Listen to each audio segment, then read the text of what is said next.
you get a fail, both of you. Why? That wasn't a fail. Yeah, it was. It's open and I can drink it. Yeah, but it was the slowest one yet. It's not ice cold anymore because it's been out here I've been for like holding it. 45 minutes. Yeah. It's been looking at us. Yeah, no. Let's start on a new page. Another beer. Another beer. Another beer, please. Mm-hmm. Hello and welcome to Alladesmasakerna. As you can hear, I'm back. Yes, he's back. The man. I'm Jason Voorhees. Yeah. No broken bones, Mm. No broken I bones. think. Well done. Thank you. It's episode 97. Yes, And we have a really full program today. we do. So let's not jidder anymore and just start talking. Let's Yeah. get started. We will get to Clawfinger, some songs from Scream 7 and all that good stuff. Some Arch Enemy and very much nice stuff. Yeah. But first of all, Anton, you had the news. Some news. Yeah, one news. And basically just that I saw that the band Boston singer had died. Yeah, I saw that. And he's named Tommy DiCarlo. And I was like, he was only 60. So now I just had to fact check it with some Googling, and he has been in the band since 2008. Okay. So far that I know. But yeah, he died. So that's very sad, but always sad, of course, but he wasn't the original singer either. So, No. but sadly, just 60. Yeah, that was bad. Yeah, I mean, we it's maybe it's a bad thing, but we talk about, artists dying. I wouldn't say a lot, but we do talk about it when it happens. And lately, I feel like the artists that have passed away have been younger than 60, which is, 60 is not old, but it's at least better than 30 or It's 20. a life. Yeah. It is a life, and probably if you pass away at that age, maybe a rough one. But it still sucks. 60 is not really that old. Yeah, So No. yeah, really not. very sad. Very sad. But we move on. But rest in peace to Tommy. Yeah.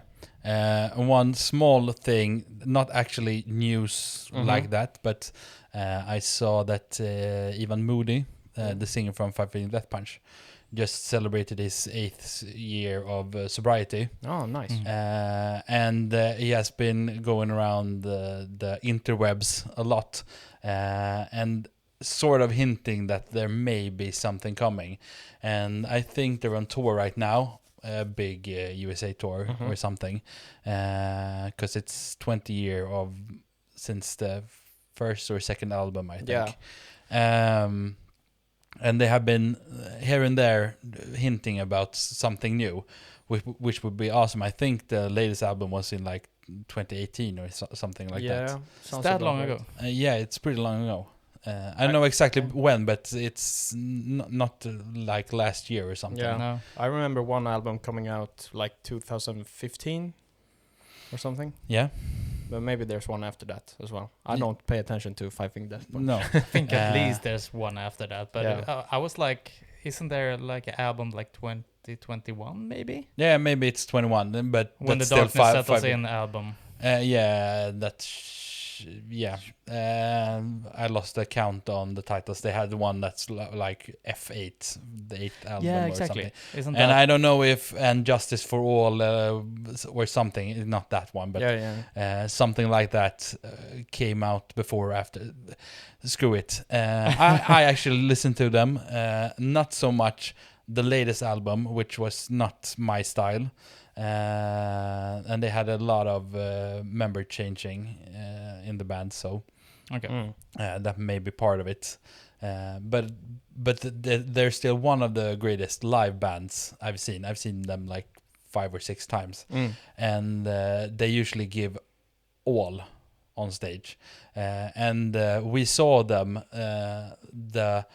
the year that it all went down when Ivan Moody went through his the final thing of his drugs and alcohol and everything, because he kind of crashed out. He still delivered, but that was so. Yeah. I just saw that and I thought of it, that it would be maybe interesting to. Wasn't there a cool mention. thing like a couple years ago where Ivan jumped down to the crowd and like helped someone Yeah. when it was like a fight or something? Yeah. No, I think she passed out. Yeah. She passed out. Yeah. And did we maybe talk about it? We did. He is on the inside actually a good guy, but people think he's an asshole, and a lot of it comes from the drugs. And he has gone publicly and said, "Yeah, I was an asshole because of the drugs." Okay. So take it how you will. Maybe he is an asshole, but everything he's done, and he's always, the fans is his number one. It's always, we wouldn't be here without the fans. We're nothing without you. We will do everything for you. That kind of thing. So yeah. F8 came 2020. Yeah. Okay. Yeah. And that's the latest one. Yeah. Okay. Okay. Cool. Yeah. So a 9th album then would be awesome That's very exciting. in my humble opinion. I don't hate Five Finger Death Punch. It actually feels like a band that you would absolutely hate. Yes, and maybe some stuff I don't really love, but they have a few bangers, and I really like. I don't know if it's the first record or the second record. As always, I always like the old stuff. Yeah.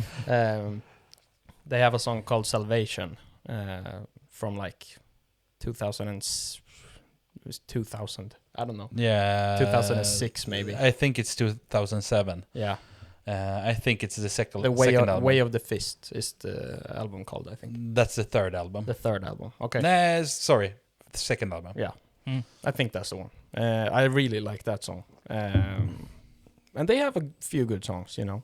But they're probably like too Bandit Rock compatible for you. Yes, exactly. And I think that's why I kind of outgrew them, I guess, because they were always on the radio. And they did the whole thing where they kind of mocked but leaned into the whole radio thing with the third album, where they got sponsors and they had Monster Energy on their sleeves, and everything was American Capitalist was the name of the album. So they leaned into it. It was part ways mocking it, but part ways they actually did it. So they probably made a lot of money, and they made a lot of money, and people stopped listening to them.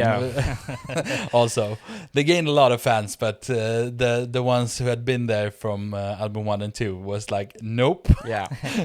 No way. No way in hell. I think that's when I kind of were that album I did enjoy, but I was also like, Not for that sake, but you quit them too at the same time. I think so, around there. But then they, the Wrong Side of Heaven thing. Yeah. That was a bit later, but I think, or was that from that record? Whatever. Yeah, that's from that record. Okay, yeah. And I had to check. Way of the Fist was the first album from 2007, whereas the answer is the second album from 2009. So, yeah. Okay, then it's the first album. Yeah, exactly. When we're speaking about good music, I like Five Finger Death Punch. Some recommendations, maybe. Oh, hell yeah. Anton. Go. I had a recommendation. Just that I'm really fucking unsure what they called. Let me just give it a second. So a song called "Right Thing, Wrong Time" of Bryce Vine, featuring Stage Jams. Yeah, I know Rasmus heard it earlier before we started recording. Great song, as Rasmus said at the moment. Got that Poor Stacy vibe to it. So yeah, kind of like that rap punk side of it. Stage Champs come in nicely. Also, like I think the chorus is one of the stronger parts, where kind of like have that start-stop thing with the guitars in the chorus. Which I really dig. So I think that's why I kind of like really not fell in love with it from the start, but like I noticed it straight away. So that's my recommendation. That's your recommendation.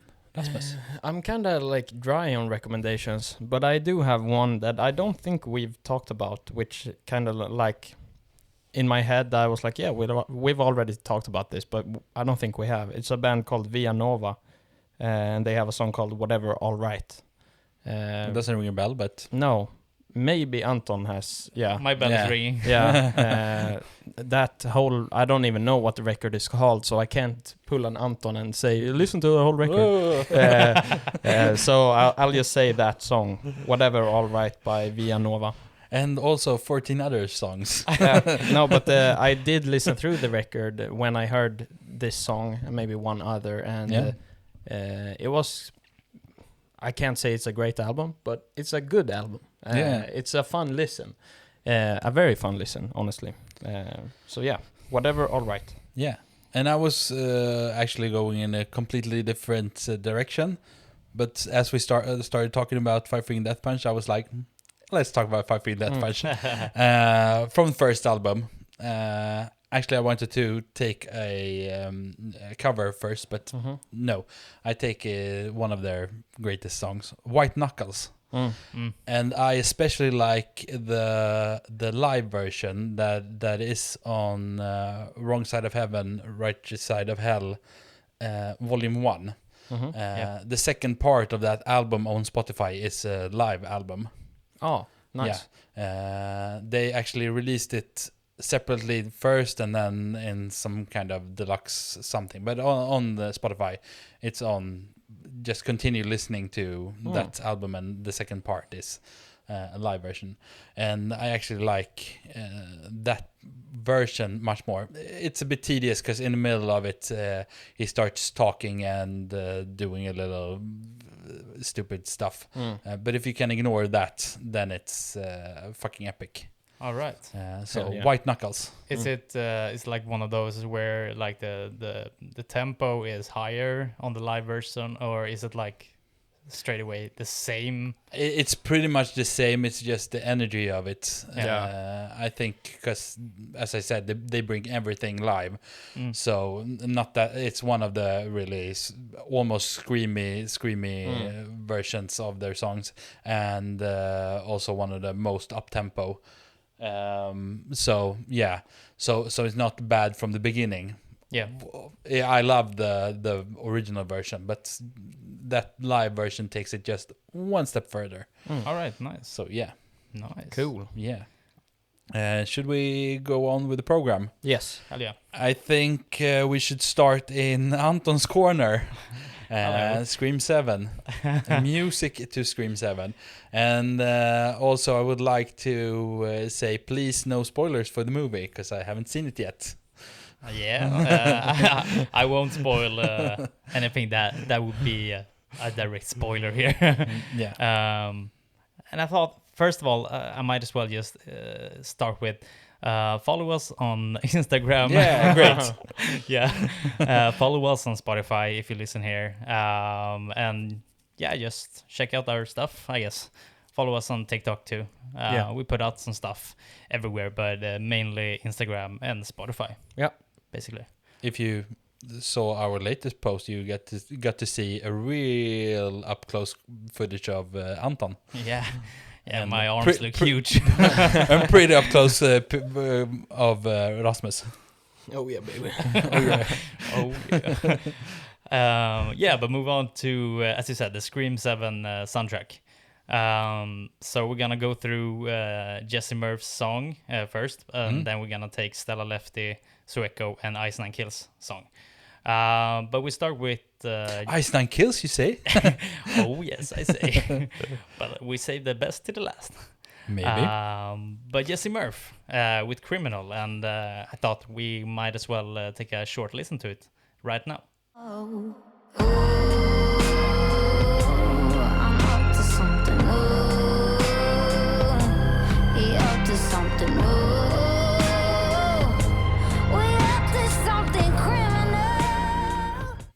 And there it is. I mean, I think this is a super cool song. In the movie, I'm not gonna spoil that much, but I think they kind of like not use it that much, or I think it deserves to be used more at least. To me, this gives me like a true like James Bond vibe. Yeah. Which I thought would have been cool if they would have used it like in that way, but they never used music like that in Scream, so that would be weird too. But yeah, I love the heavy piano, like the lightly eerie violins. I think they're super cool, and her voice is just so cool. And I think she's I don't know, laying on a good level here. She's not doing too much either, and I think the lyrics are cool, and a great chorus. I do love this song. I mean, I also like this song, but for me, as someone who hasn't seen a single Scream movie, and I mean, the music, sure, it's good, but like it's a reoccurring theme on even Ice Nine Kills, where it's like I can't see where this fits in the movie. And my first thought regarding this song was also the James Bond feeling. Also the opening like sound almost sounds like Faint from Linkin Park, which like at first listen I was like, ooh, okay, where we're going, and then it turned into like a jazzy bluesy thing. Isn't actually the Faint a sound copy from actually a copy from James a Bond. part in James Bond? Yes, it is. So Yeah, it is. So, ironically. yeah. ironically, yeah. Maybe, I mean, if it's if that's the level of this, like they use that sound to make it sound like James Bond, I don't know. That would have been really cool, but I don't think that's what happened. But yeah, it's a catchy song. Also sort of like 21 Pilots feeling, you know. Yeah, I agree. But yeah, I can't see where this fits in the movie at all.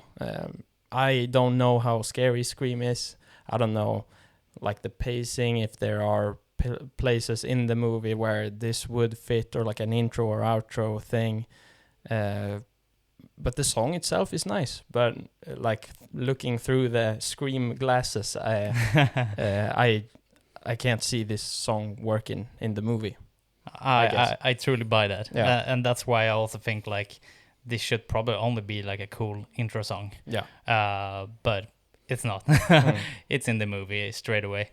And also like if you don't know Jessie Murph, she's known for like covering stuff in the early days, a lot of TikTok, but obviously known for the raspy voice basically.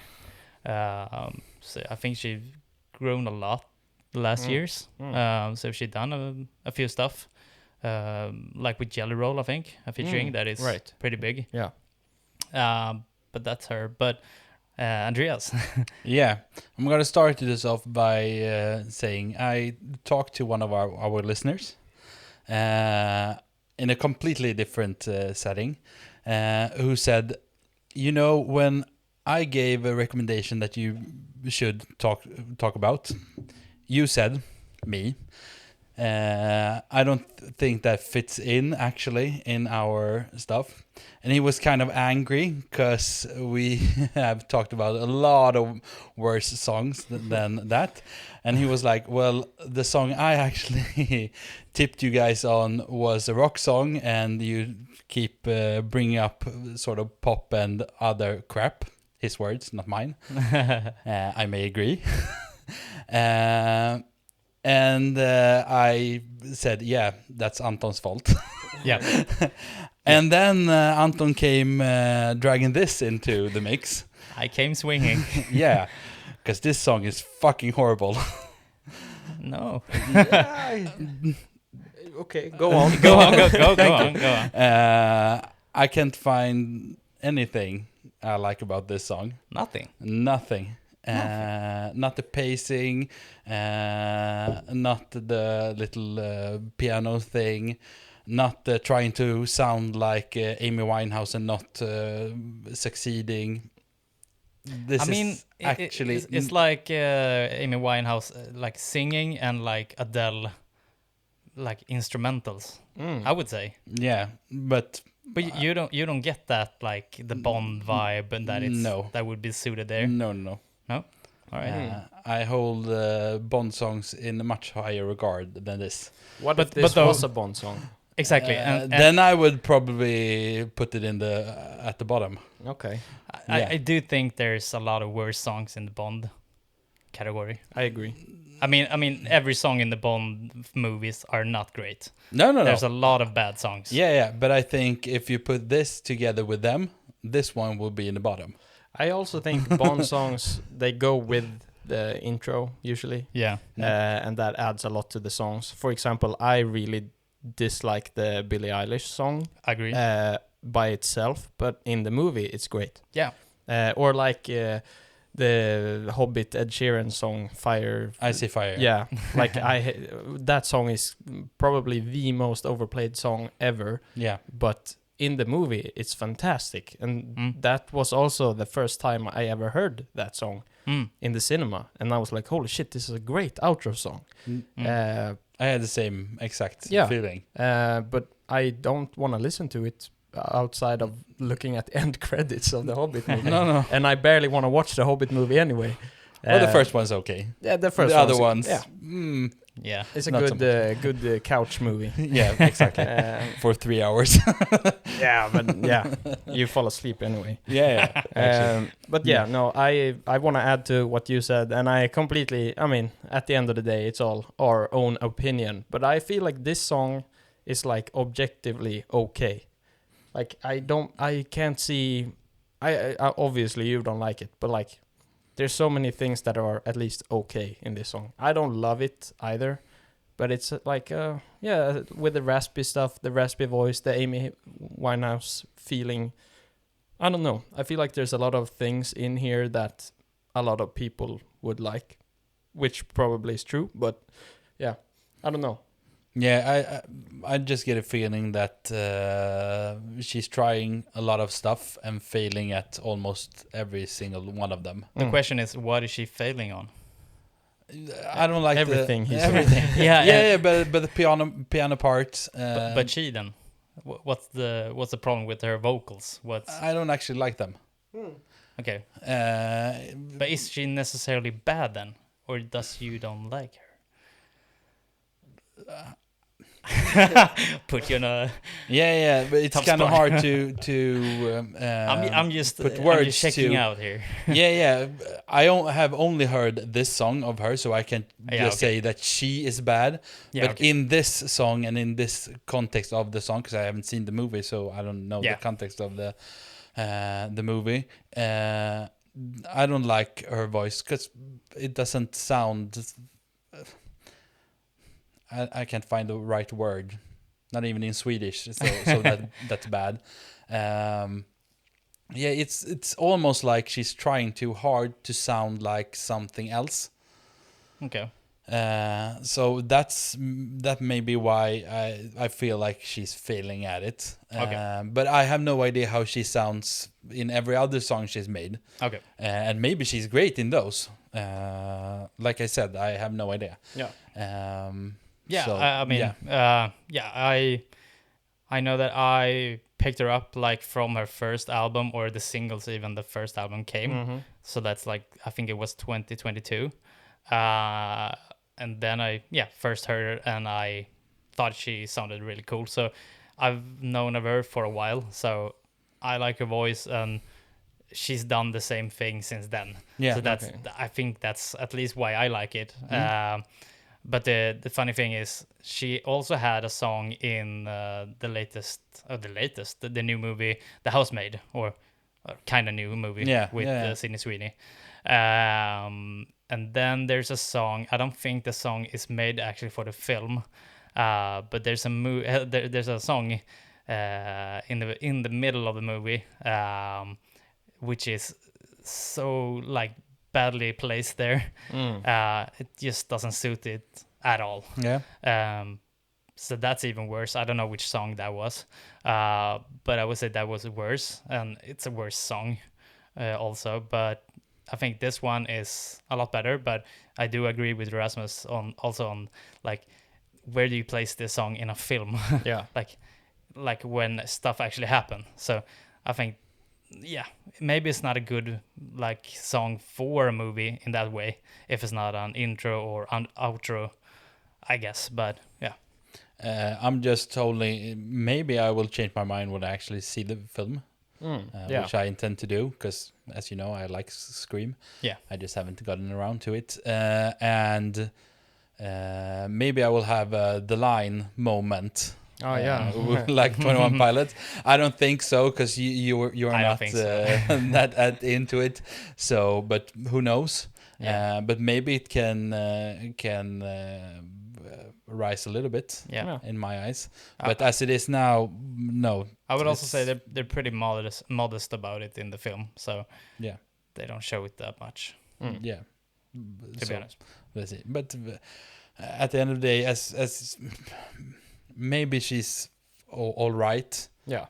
In other people's ears, but I just think the biggest part that I get hung up on is it's not so much a song because it's almost no instruments, and the way she sings, it's almost not singing.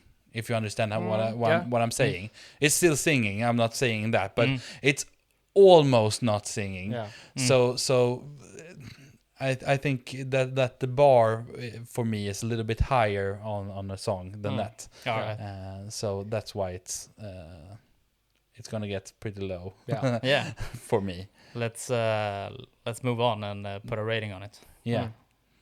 Should I start on the bottom? Sure. I have actually gone through a bit of the songs that I have given like 1s and 2s and 3s and stuff, just to Know the get in my standard. head like, is this worse than this song? Carpe Diem, Yeah. that fucking song. So I will have to give it a 2, maybe a 3, but a 2. All right. Yeah. Yeah, I think I'll give it a 6. I think it's a decent song. It's just I have never listened to her either, and it's just not what I usually listen to. Yeah. Yeah. Sure. And I'm gonna give it a 8. Yeah, nice. It's Yeah. a good spread. Yeah, a very good spread. Yeah. Let's go in for the kill. Oh. Yeah. Bury me, bury me. We're not gonna be too long on this one either.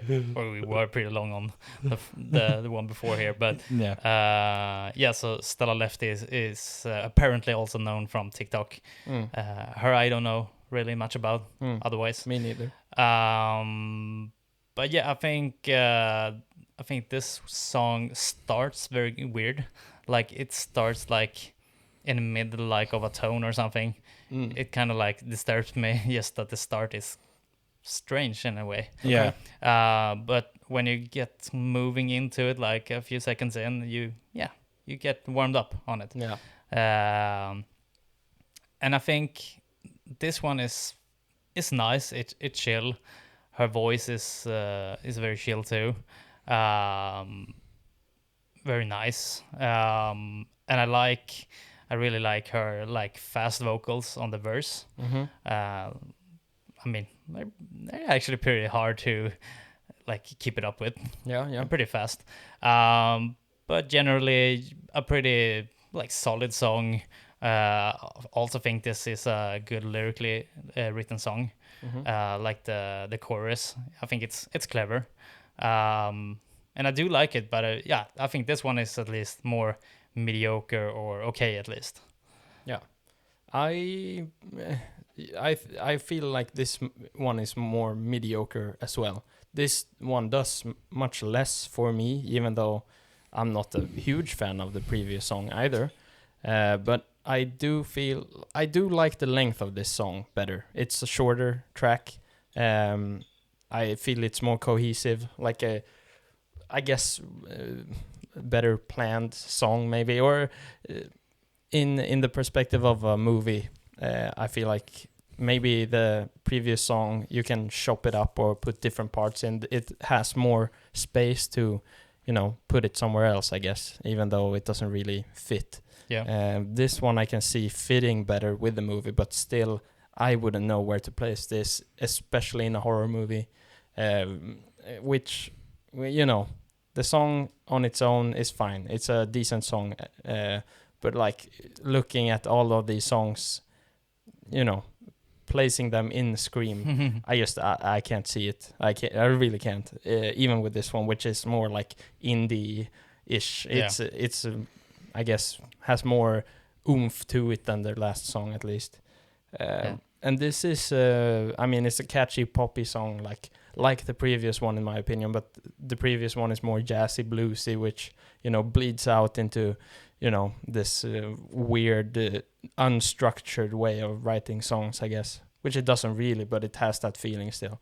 And this one is more like, you know, strictly verse, chorus, verse, chorus. It feels more like a movie production song that they have done and think this is an awesome pop song that we're gonna have in the movie. Yeah. And you probably gonna watch it and hear it and like a bit cringe almost. Yeah. Like maybe that I follow but like that. Yeah. My thought is that it's a pretty standard pop song. Yeah. And this one is more like, it's not my thing. I don't particularly like it, but that's more on me than the actual song. I can see people liking this song because it's poppy. Not the artist poppy, just that would have been greater. But no, so I don't actually have too much to say about this. I would listen to this more than the last one, but I don't think I will ever listen to this one either. Well, when I see the film, of course. But apart from that, it wouldn't leave a mark on me. It's pretty basic pop song. Yeah. So I think we agree on this one. Yeah, I think so too. Yeah. So let's do the score. Yeah. Rasmus. 4. I'm gonna give it a 6. And I'm gonna give it 5. Nice. Nice. Yeah. So yeah, it's smack in the middle. Yeah. Yeah. Perfect. Rearranging scars. Maybe I can take the start of it. Yeah. I was gonna give it to Rasmus because at least he knows Sueco this time. Yeah. Rasmus is like, I know this one. I know I know this this one. But yeah, I think this one and the next song is the biggest songs for the movie. This song has a music video that's featured with a lot of sequences from the movie. So that was also like a music video you don't want to see if you haven't seen the movie because there's a lot of spoilers. Yeah, a lot of spoilers there. But this one, I think when I first listened to it, I thought it was pretty strange and was like a lot of things happening. And I was also so surprised that Sueco had written a song for this. Yeah. Like, why did they choose Sueco? And also, like, he has like 2.6 listeners per month on Spotify. Million. Million. Yeah, Not million. Which I was also like pretty surprised on. That he has that many, or that That he has that many, Oh, actually. yeah. I mean, I know that people listen to him, but I didn't think he would have that much. Maybe like around 1 million, maybe. Yeah. But that's great. And also, like, he is famous for the album that came 2022 with Paralyzed. Yeah. SOS was on it. Yeah. With Travis Barker. I think, yeah, that album was produced by Colin Britton, who is the drummer of Linkin Park now. Yeah. Which I found out today. That was cool, I think. Yeah. Didn't know that he did it. Yeah, but this song, I think it's really cool when you listen to it a few times. I think the like guitars and bass that goes on, at least in the verses and the intro, are really like bassy, like they're full. Like it feels like it's deranged, which the whole aura of this song is. So I really like that tone on it, and I also like his vocals on this one too. He has a pretty special sound to it, but I like the way he delivers it, and especially like the pre-chorus thing. where he sings. What is he singing? I'm so sick of what I've become, or something and like that. And especially that he screams, at least on the second verse, that he screams "become" on the end. Yeah. And then so fucking sick of what I've become. Exactly. Yeah. So catchy. And also the super catchy chorus. Yeah. So one question I actually had was if there was one guy, two guys singing. Only one. Because it's a little hard to, because he has a big range then. Yeah. And I actually like you're into the more screamy-ish stuff. And I'm actually pretty sad at this song because in the verse it goes down. Yeah. Chorus. Refrängen, det är ju... Yeah, that's the chorus. Chorus, sorry. Got it mixed up in my head. Yeah. The chorus. Like you usually say, Rasmus, when you want it to go up and it goes down. And this song actually goes down. And I was so into it the first time when it's building and building and building. And I'm like, holy fuck, now it's gonna explode. You think the chorus goes down? Yeah. Oh, okay. And then it kind of fizzles out. Oh, okay. And I actually don't like his voice in the chorus. Okay. So that's a bummer. Because overall I like the song, but the chorus kind of kills it for me, which is a bit sad. Yeah. Because as you said, he has a pretty cool voice just before the pre-chorus thing, and when he screams out and everything.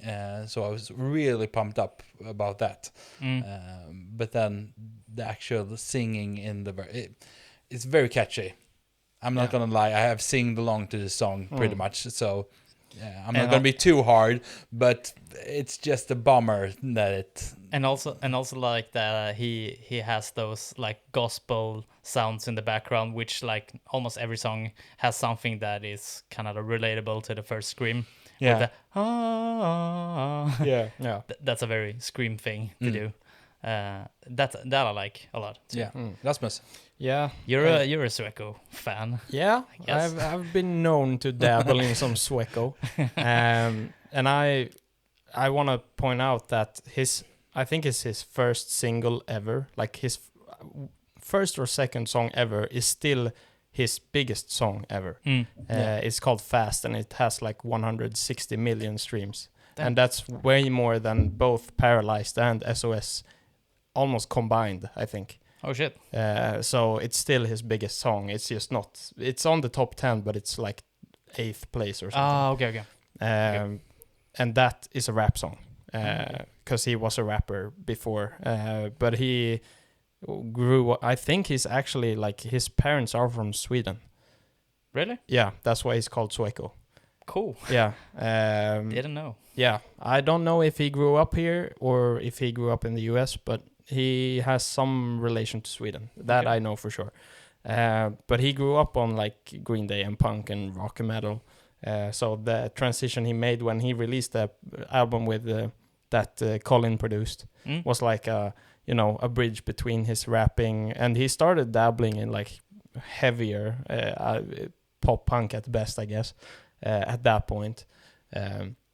So I think this track is a nice like evolution. I haven't listened to a lot of his latest stuff because it came out in the whole everybody's doing pop punk era where, MGK, Kenny Hoopla, all of these, well, not, I don't want to say Kenny Hoopla and MGK as examples, but a lot of like emo rap artists just started making the music they wanted to make instead of like, it's like they're following the trend of, okay, emo rap is cool and I grew up listening to metal, so I can kind of do this, and now pop punk is cool again, so I'm just going to do what I actually wanted to do. Yeah. And Sueco is like the prime example in my opinion, where it's like, I think he always wanted to do this. It was just easier to make rap music. Yeah. And I don't want to, And he looks very edgy. Yeah, now he always does. done, but even more edgy now with the red hair. Edgy. Yeah, and I don't want to say that making rap music is easy, but I know from experience that I make rap music instead of metal because it's much easier.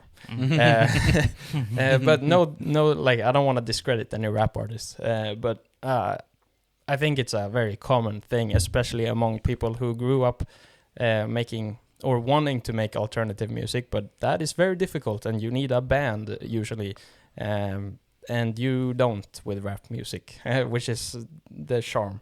Yeah.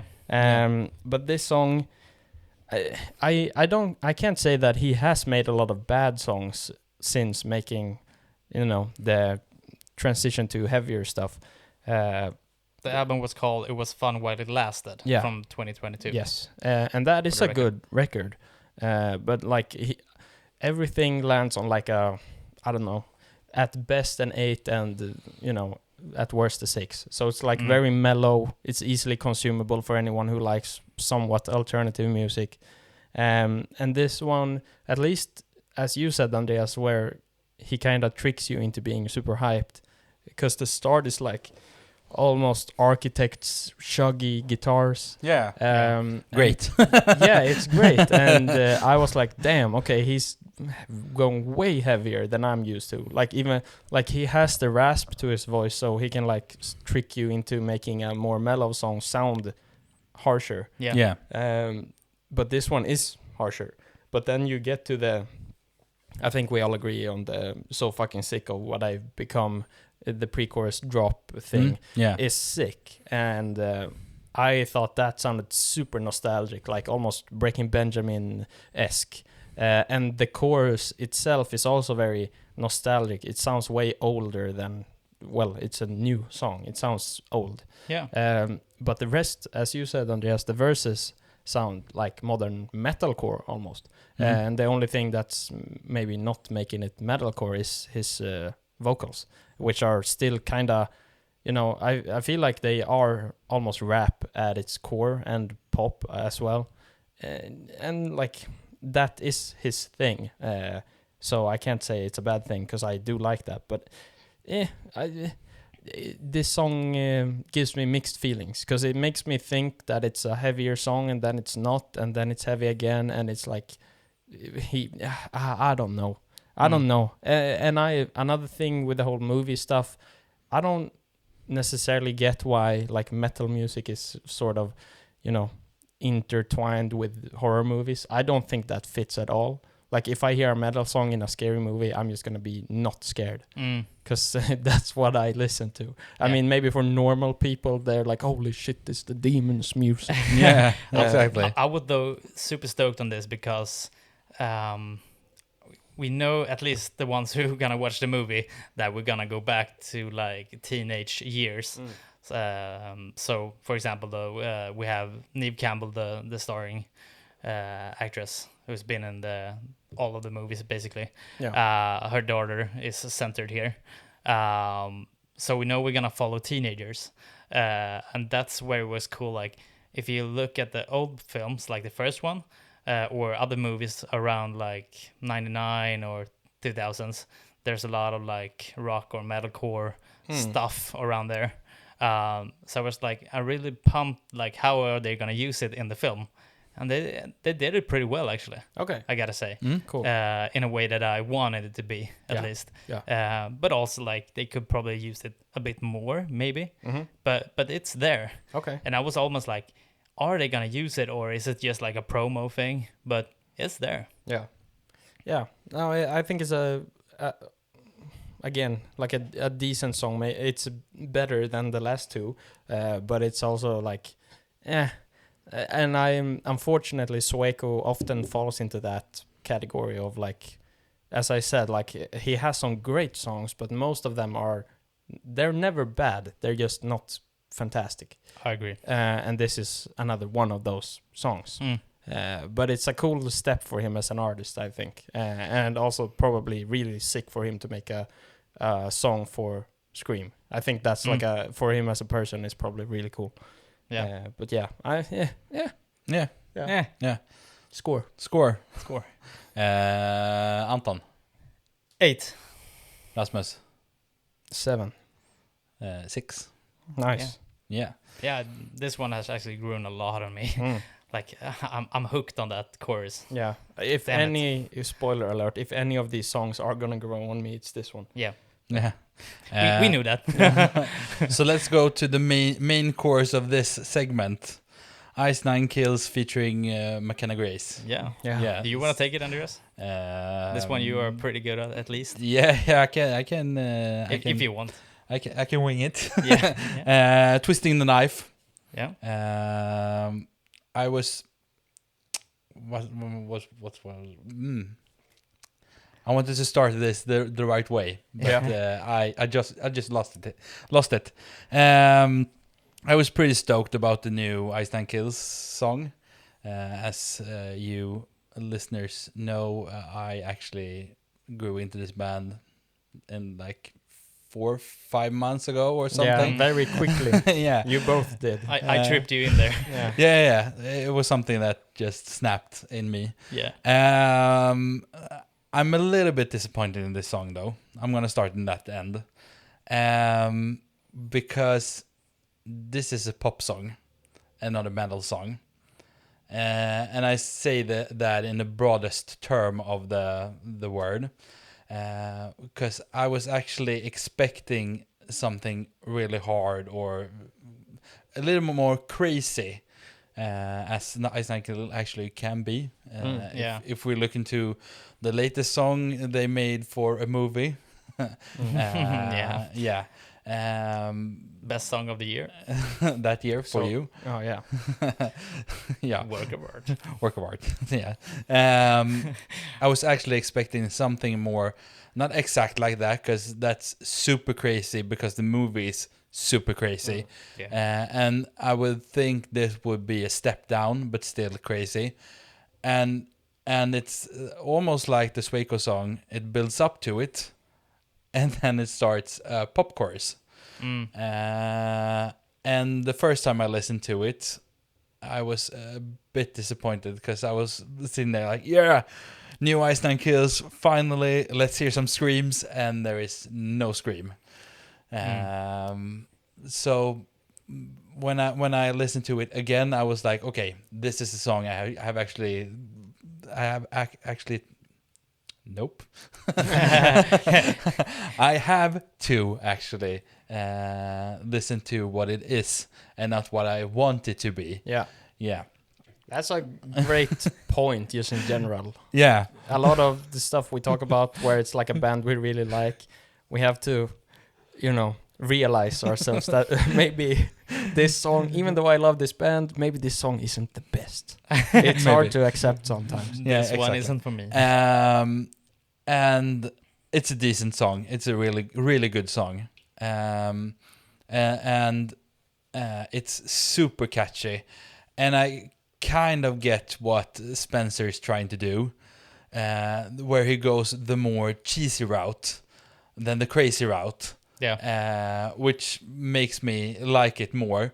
I'm just still disappointed at what could have been. But if you take then McKenna Grace, holy fucking shit, her voice. Yeah. Son of a bitch, she can sing.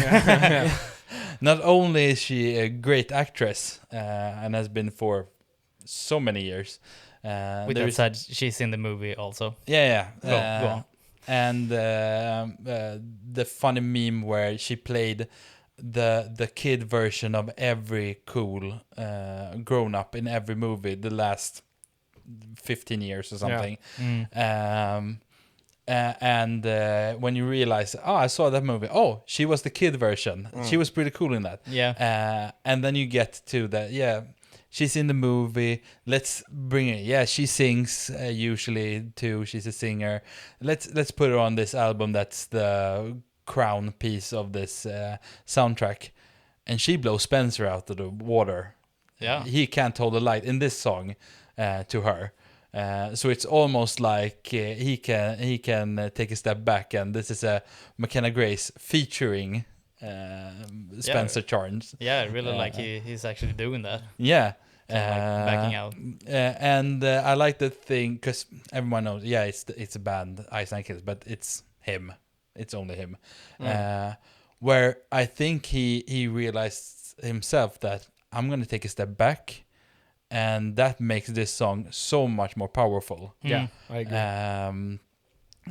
But it also makes me want to hear another collab with them where he does the screamy crazy thing and she does the powerful thing, because I think that would be the greatest song ever made. Yeah. If they do that. Totally. So yeah, I like this song on a re-listen. Yeah. When I get through it, and I make my mind go to the right place. Yeah. When I start to listen to it. So yeah, it will not be a full pointer for me, but it's still up there. Yeah. So the cool thing is that she's also like a fan of Ice and Kills. yeah, Like a big fan, and also of Scream. So it's also cool like that it makes sense that she's on this track. Yeah. That it isn't just like, oh, we're gonna bring in one of the cast. I think on the she song. also got a lot of questions on things she listened to, and I don't quote me because I may have dreamt this, but I think I read something like she likes poppy and that kind of thing. Yeah.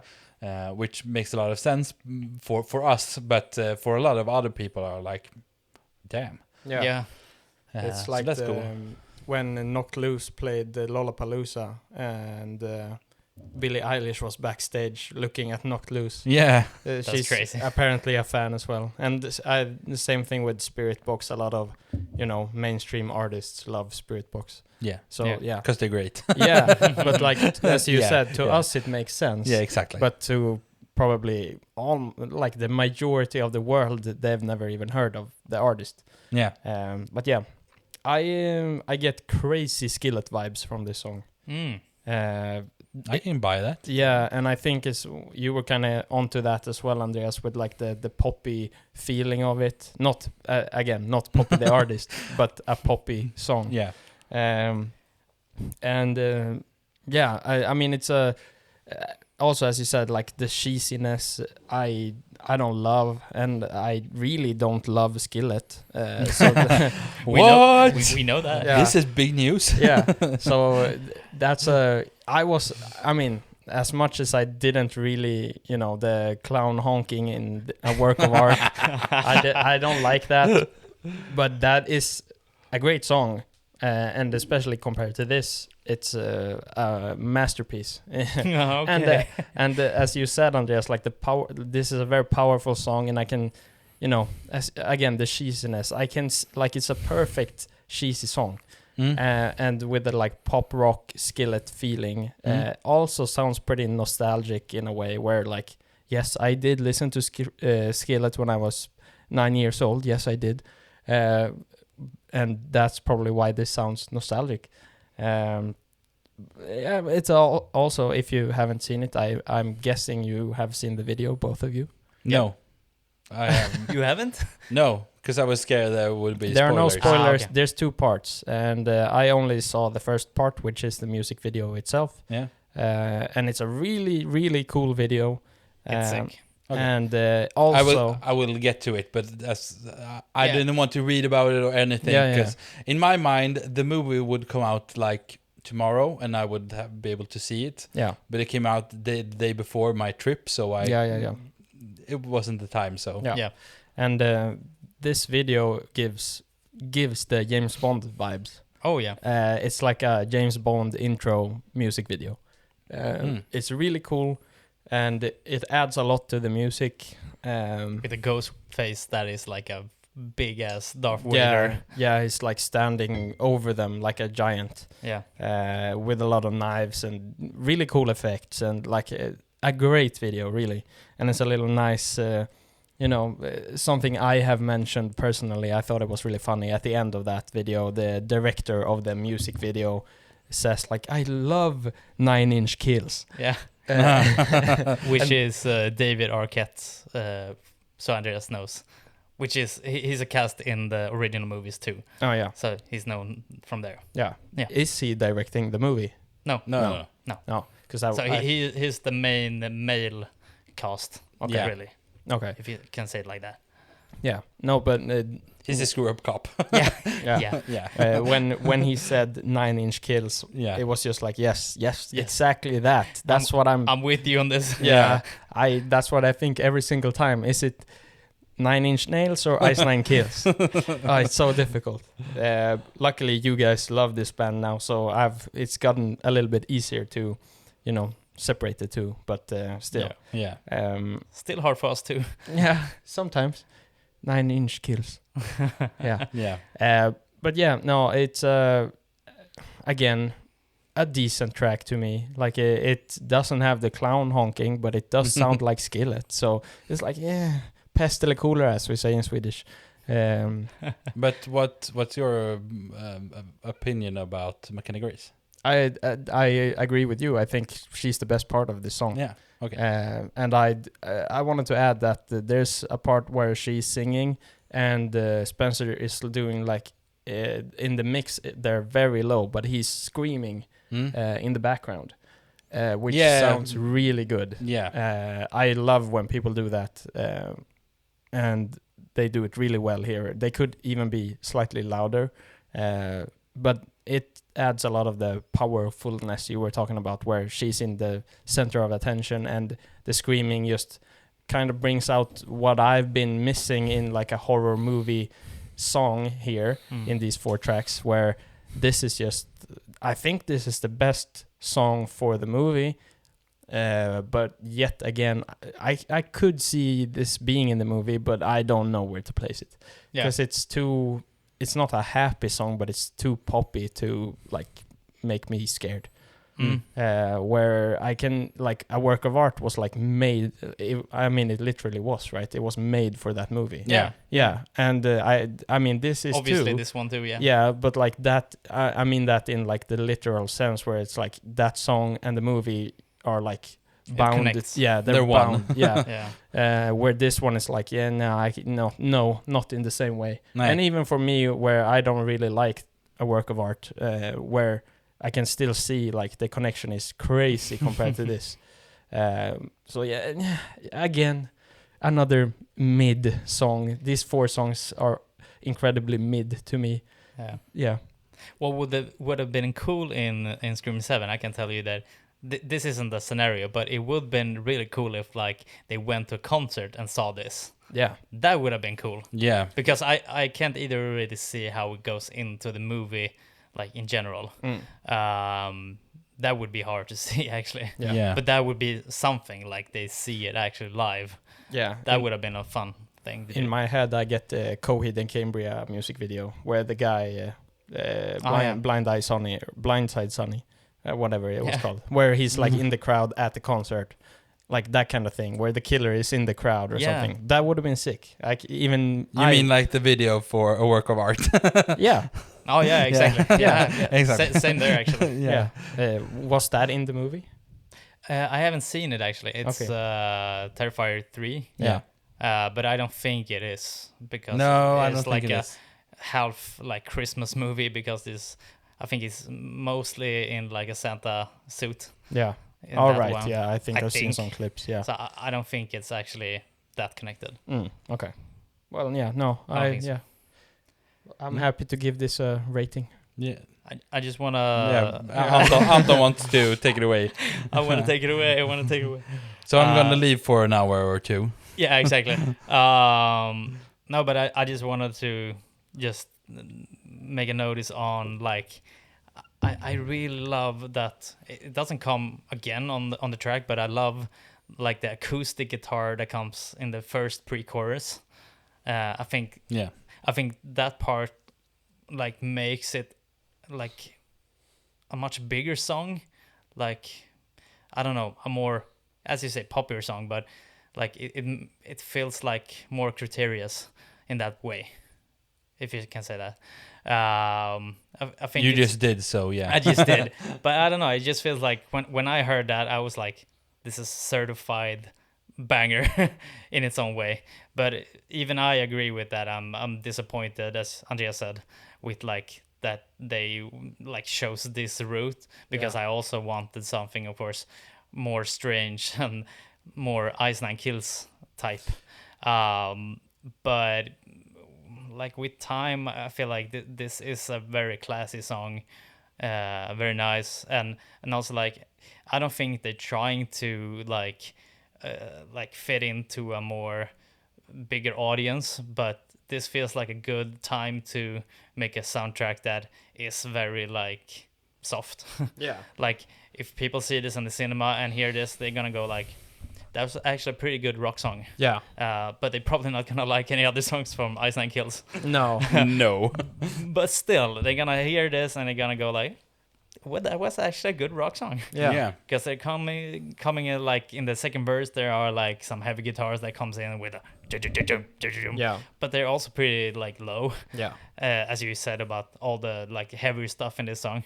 So yeah, I don't know. It's sad that they just toned it down, but I can really see why they did it, if that's the case. But I think it's a classy song, and I like it a lot. Yeah. What I also noticed was like when they sing "Honestly, I'm Not Afraid," I feel like every time I hear that, I'm thinking they're gonna say something else. Like when they deliver the "I'm Not Afraid," many times it comes so fast, it feels like they pushed it in there. I just can't get it in my head that to sing it right when I listen to it. I don't know if you felt kind of like the same there. No. It just feels like it's nothing I have noticed. no. Well, the whole song is as usual very clever, like with the writing, as you said, very cheesy, but they always do it well.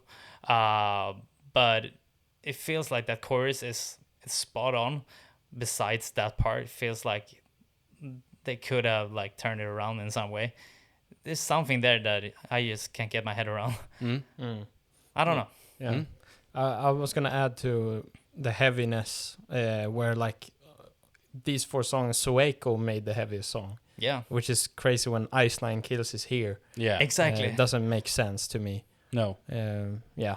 Yeah, that's the sad part. That we're gonna bring them in. We do this. Yeah. But it's like as always. But and me and Andreas obviously like Ice Nine Kills a lot. But Yeah. like I always get behind a song from them, I feel like. Yeah. But still sad that it wasn't what she really, really wanted. Exactly. And for the movie that me and Andreas is probably like one of our favorite scary movies of all time. Yeah. Yeah. So Yeah. Also, what you said about like people going home from the cinema and being like, "That was a good song. I should check that out." Do remember that most people don't listen to artists; they just listen to songs. You know. oh yeah, So exactly. they probably won't. They will look at the title and be like, "Yeah, that's the song," and they'll just add it to their playlist and never even look at the artist. So Ice Nine Kill will have like 8 million listeners now Yeah. because they listen to this song. I mean, Yeah. it could happen. Yeah, I think. I truly agree with you. Yeah. They should hope that they maybe go for The Great Unknown or something.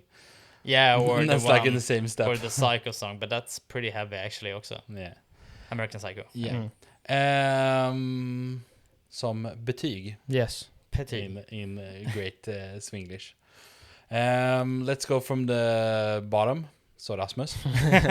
I'm gonna give this a 5. And I'm gonna give this an 8. Anton. I'm gonna agree with the 8 there. Yeah, great. Cool. Coolish. Great. So that was all the songs from the Scream soundtrack, Scream 7. Very high points and low points, and a bit in the middle. Yep. I just felt like we had to do it, and I do love the Scream, so that was cool, and there was so many songs like made for this film. That was cool. And They don't do that anymore. to the person who I talked to, who is a listener, I'm sorry, it was all Anton's fault. It's me. It wasn't my fault, and I tried to tell him, but he didn't listen. So let's go to the next point. Now I actually forgot a point in the beginning, so I think I'm gonna take it now. I was on a sort of concert. Well, it was a concert this Sunday, and it sort of fits in because it was movie themed. I saw Hans Zimmer live at Avicii, Globen, however you want to say it. And if you're wondering who is that, pick any movie from the latest like 40 years, and he probably made the score for it. Yeah. He has over 286 movies behind him. Yeah. So some were where he was talking, and I was like, damn, did he do that one? Yeah. Okay. He did that one too. Also, fun fact, he was in the band that was played, the first video that was played on MTV. Damn. He was in that band. I don't actually remember the name of the band. Bangles, I think it is, but video killed the radio star. Damn. Okay. Yeah. So if you're watching that movie, the guy in the background who's playing this synth, that's Hans Zimmer. Crazy. Yeah. That's cool. It's a very cheesy video and everything, but yeah. But to name some songs he have made Dark Knight, Gladiator, the later Pirates movies. He didn't do the first pirate movie, but Pirates of the Caribbean. He has worked with... Didn't he do the first Pirates? No. He didn't? Klaus Blader or something his name is. Yeah. Ja, Klaus! And but actually... Speak German here! Yeah. They actually are good friends. They share a studio together. He's a protege of Hans Zimmer, and Hans Zimmer was in the studio very much of the making of that movie. So he didn't do it, but he was there. And there is actually a fun thing about that, because... the Black Pearl. Yeah, the Black Pearl, first Pirates movie. The most famous... But isn't the song called the Black Pearl too? Not the one you're thinking of. I think that's called like I'm a Pirate or something. Oh, maybe it is, yeah. And that song is actually taken from another part in Gladiator, which not many people know about. But if you've seen Gladiator, the part where they're in Germany in the beginning of the movie, there it comes. Okay. Yeah. So that was actually very funny when they did a Gladiator suite, and they came to that part, and people were like, oh, "Pirates!" But this is not pirate. He said Gladiator, and then it stops because it's just a small part of it, and it continues with another part of the song, and people were very confused. So yeah, it was fucking epic. And when we got there was loads of people who wanted to have ear muffs, the thing in your ears. Yes, I don't know what it's called protection. In English. Yeah, ear protection, that plugs. thing. Yeah. Plugs. The plugs, yeah. And I was there with my parents. My mother especially is a huge Hans Zimmer fan. Dad loves him too, but she absolutely adores him. And I was like, they always sell those on concert. It doesn't matter. I don't think it's gonna be that loud. Holy fuck, it was loud. It was almost. I felt like I almost needed to buy a pair. Yeah, it was right on the edge. Damn.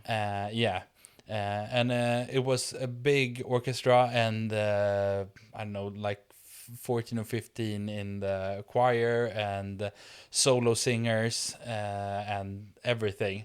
And just every song you can think of from every cool movie, almost, because he has done so many. So of course he didn't do from one of my favorite soundtracks he's made is for The Rock, the movie The Rock. If you've seen it, there is the main part of that movie. And there are two scenes where it's very dramatic, and the orchestra is it's on fire. It's a massive movie. Yeah, he didn't play that one, so I was a little bit sad about that one. But it's all like Michael Bay over that movie. Yeah, it's like not the explosion, but like the feeling is like it's explosions. So. Yeah. So that was cool, and every song is so well written. He is a genius. You can almost hear like, it's a Hans Zimmer thing, because he has a kind of similar thing, but he can go from one end to the other, and it was split into two parts. So there was an intermission in the middle for like 20 minutes or so, they said. because after 20 minutes, they went up and said, yeah, we're going to be another 10 minutes. 30 minutes later, it actually started. And they played 2 songs, and people were like, that was weird. So it was 30 minutes intermission, or like No. almost an hour? Almost an hour. Okay, that's a lot. Yeah. I would say maybe it's nice to have like a pause sometimes Yeah. actually in a concert. But and they said there was technical difficulties, and I was like, yeah, something would have happened. The thing that almost happened was they had a big lighting rig above the choir that almost fell down. Oh. So that's why they had to take such a long break. And I was like, that's fine. We don't have to squash people. No. And when a bit into the second part, he started to, because he talked a lot. Mm-hmm. And you can see that some things are rehearsed, but not everything, because he's from Germany. He's lived in Britain for like 40 years, but he's still from Germany. So the words aren't always there, kind of like us. Yeah. And he started talking about, I've heard this before, but he got a letter from Christopher Nolan to write. In the letter, it was like, can you write a song piece that's about your children and your feeling for them or something? Not for movie, anything, just can you do it? And he did it. And they listened to it. And when he had played the piece, Christopher Nolan just said, yeah, now I have to do the movie. And Hans Zimmer is like, what's the movie? What are you going to do? And that became Interstellar. Yeah. Yeah. So if look on an interview with either Hans Zimmer or Christopher Nolan when they talk about it, because it's pretty cool how I did a very, very short version. Yeah. But in the middle of that speech that he had, we just heard from the short side of Globen, emergency, and there was an old guy who collapsed. And you could see on Hans Zimmer, because he stopped talking and was like, oh, is everything okay? And he started talking to the mic that we didn't hear so great. Yeah. But we could see the sound guys in the middle, that he talked in the microphone, so he could hear in his in-ears what was happening. And they helped him, and they were quickly, the rescue people who worked there were very quickly, and they helped him out and everything. So that kind of stopped him. And in that, he lost the first part of his story and started, he said, fuck it. We have gone over or something anyway. Did he actually say fuck it? Yeah. So this isn't scripted. And he started talking about how... Can't see him using cursing words. Yeah. So that was the big part. And he was like grateful that everybody helped the guy and everything.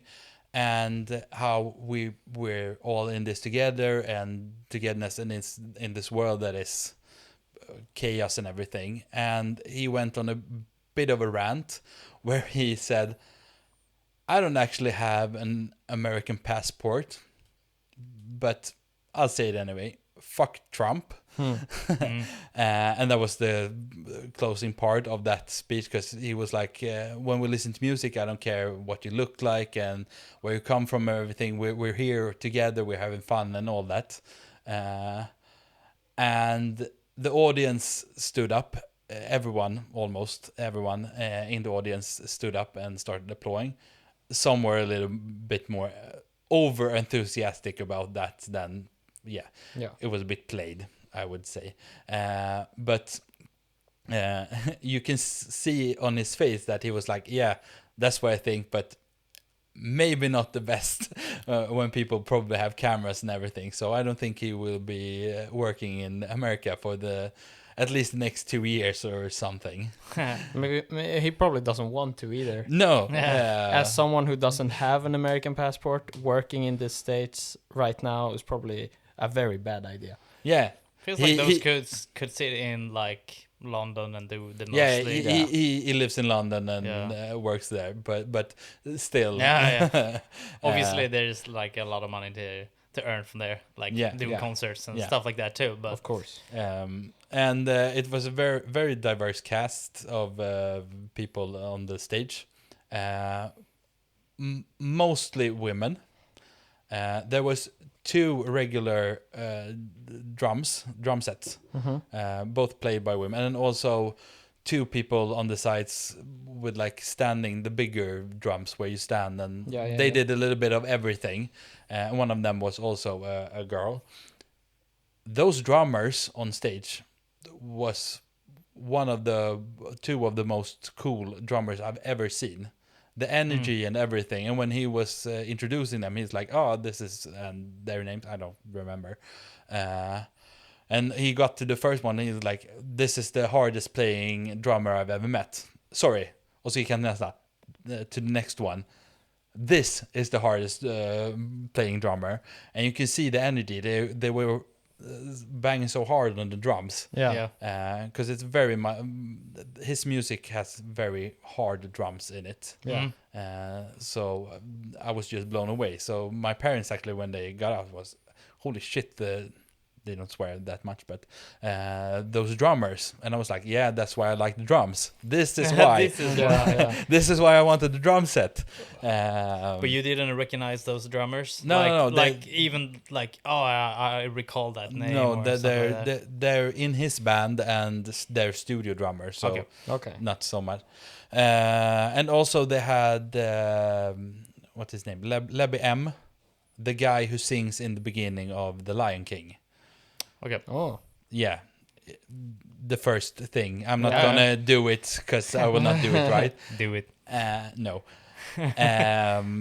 Where he did it better live than he does in the movie. Damn.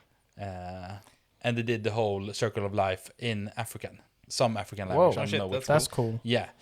So it was him and another, I don't know, she's also pretty big. I just saw a meme on that. I don't know if it's true, but there was some guy who said like the song is just him saying like, it's a lion. Holy shit, that's a lion. Yeah. Basically. Lebby M has actually gone out and he's very disappointed because he reached out to that comedian and said, that's not true. Maybe you shouldn't spread that. And he replied with, I can do what I want. I'm so big. Everyone's going to believe me. Who's going to believe you? So he has gone out and said like, no, that's not the meaning of it. Okay. At all. It's more like parenthood and ancestors or something. There is an interview with him where he goes through it because it was a meme. Sounds more reasonable. Yeah. But I think also I reacted to the same meme that you saw. Yeah, but I don't know. Like maybe not everyone who sees that kind of meme is like I don't know if that's actually true, but like I watched it and thought it was like, oh, that was pretty funny. Yeah. But I didn't like buy it like to Look, 100% because like it's a lion. It's oh my exactly. God. Like it's just a comedian saying like it's a lion. Like yeah, but I don't know if it's actually telling the truth. No. And I'm actually kind of turned off by him when he got a polite question from him saying, please don't spread it, it's a lie, it's not good to spread. And he was basically saying, fuck you, I can do whatever I want. And I don't think that's so nice. Yeah, that's not nice. Yeah. But overall, I'm not going to be too long about it. I've already been. But it was a great experience. And if you get the chance, he has been here many times before. And they also play a lot of times just his music, not with actual Hans Zimmer. Just that is pretty cool. So if you have the chance, go and watch it. Yeah. But if he comes back, go and watch him because he's charismatic and everything, and he makes the whole room feel alive. Yeah. So great, and of course it ended with Pirates of the Caribbean, and that was a bit of a sad note because people left like 20-30 minutes before it was over. I mean, if the show goes over schedule almost an hour, I can still It's unfortunate, but I can see why people leave. Yeah, but there was also some people, and he said, we have gone over, so we're not going to do that whole thing. We get off stage, you clap us in and everything, so we're just going to play. And right as he said that, 10, 15 people just in our section went off and left. And some of them, when they started playing Pirates, came back, almost as if, oh, he's gonna play that one, and it would be like I don't know, a good example. Linkin Park not playing Numb or in the end, sort of. That's weird. Yeah. So that was kind of ass. But how were the seats? Because you sat on the second row or. Pretty much. Yes. We sat on the down section, in the middle of the down section, almost as the curve begins on the right side. If you're looking at the stage, they were pretty good. Of course, you're pretty far away, so you can't see his face or anything. But they had 2 screens that showed a lot of people who played on stage. There was also a cool guy, the guy who played the bass guitar. I don't know if he was from, I think he was from Colombia or something, South Africa somewhere. But he had a nickname who sounded like he was of Indian descent. Okay. Indian as in Native American descent. And he was pretty big and had that kind of hair back in, what's toffs in English? A bun. A bun, yeah, but not a lame bun, a cool bun, and yeah, It's not a lame bun; it's a cool bun. yeah, and he also had like all black and the words escape me, kawaii, blazer, on. So he was pretty cool, and he was energetic and like played the shit out of that bass. So overall, it's a 10 out of 10. And yeah, me and my mom almost she did even with the long break, even though it was totally like worth a fair, it. Yeah. Okay. If it would have been a douchebag reason, like I wouldn't bother coming to stage. But when it's something that's dangerous, I'm not gonna hold that against them. No. And in that one part of, if you know, of Gladiator. There was almost a tear in my eye, and my mom she cried a lot. I always cry in that movie, so yeah. Orchestral music is just a whole different thing, and it's much easier to cry listening to that kind of music, in my opinion. Yeah, I rarely cry. This song actually has singing in it. Yeah, no, I mean just like with an orchestra. Yeah, exactly. Yeah. And like I almost never cry to music, but if I do, it's like, the login music to World of Warcraft. Yeah, where it's like just a big choir. Yeah, exactly. Well, I saw a class. What do you say, class friend? I don't know. A friend, classmate. Classmate. Yeah. I don't know why I didn't find that. Classmate who was at Hans Zimmer too. Yeah. And she was like basically on the front row. She was so close. Yeah. And I saw I don't know, maybe. Is she rich? I don't know. I think she might be. But she probably put up like 5 songs or something. Yeah. And I also saw yours, which was cool. But it was like when I saw that, I was like, fuck. That looked fucking amazing. So I'm pretty jealous. I wouldn't say that I would have bought the tickets if I had the chance, but I do want to see it now. Yeah. It was. I'm gonna say this. Those were the most expensive tickets I have ever bought. So it was very pricey. Yeah. And your friend in the front row, she must have had some serious cash, because I looked at the prices and I was like, no way in hell. But I was also like, I have to see this. This is a once in a lifetime, hopefully more than once in a lifetime. But it was so worth it. Yeah. But not even close on how much I usually spend on concert tickets. I'm just going to say that because, And it was a Christmas present, so that's why I thought, let's buy Let's go. Yeah, let's go for it. Arch Enemy. Arch Enemy, new singer, Yeah, right. Singer. Lauren Hart. 1 second.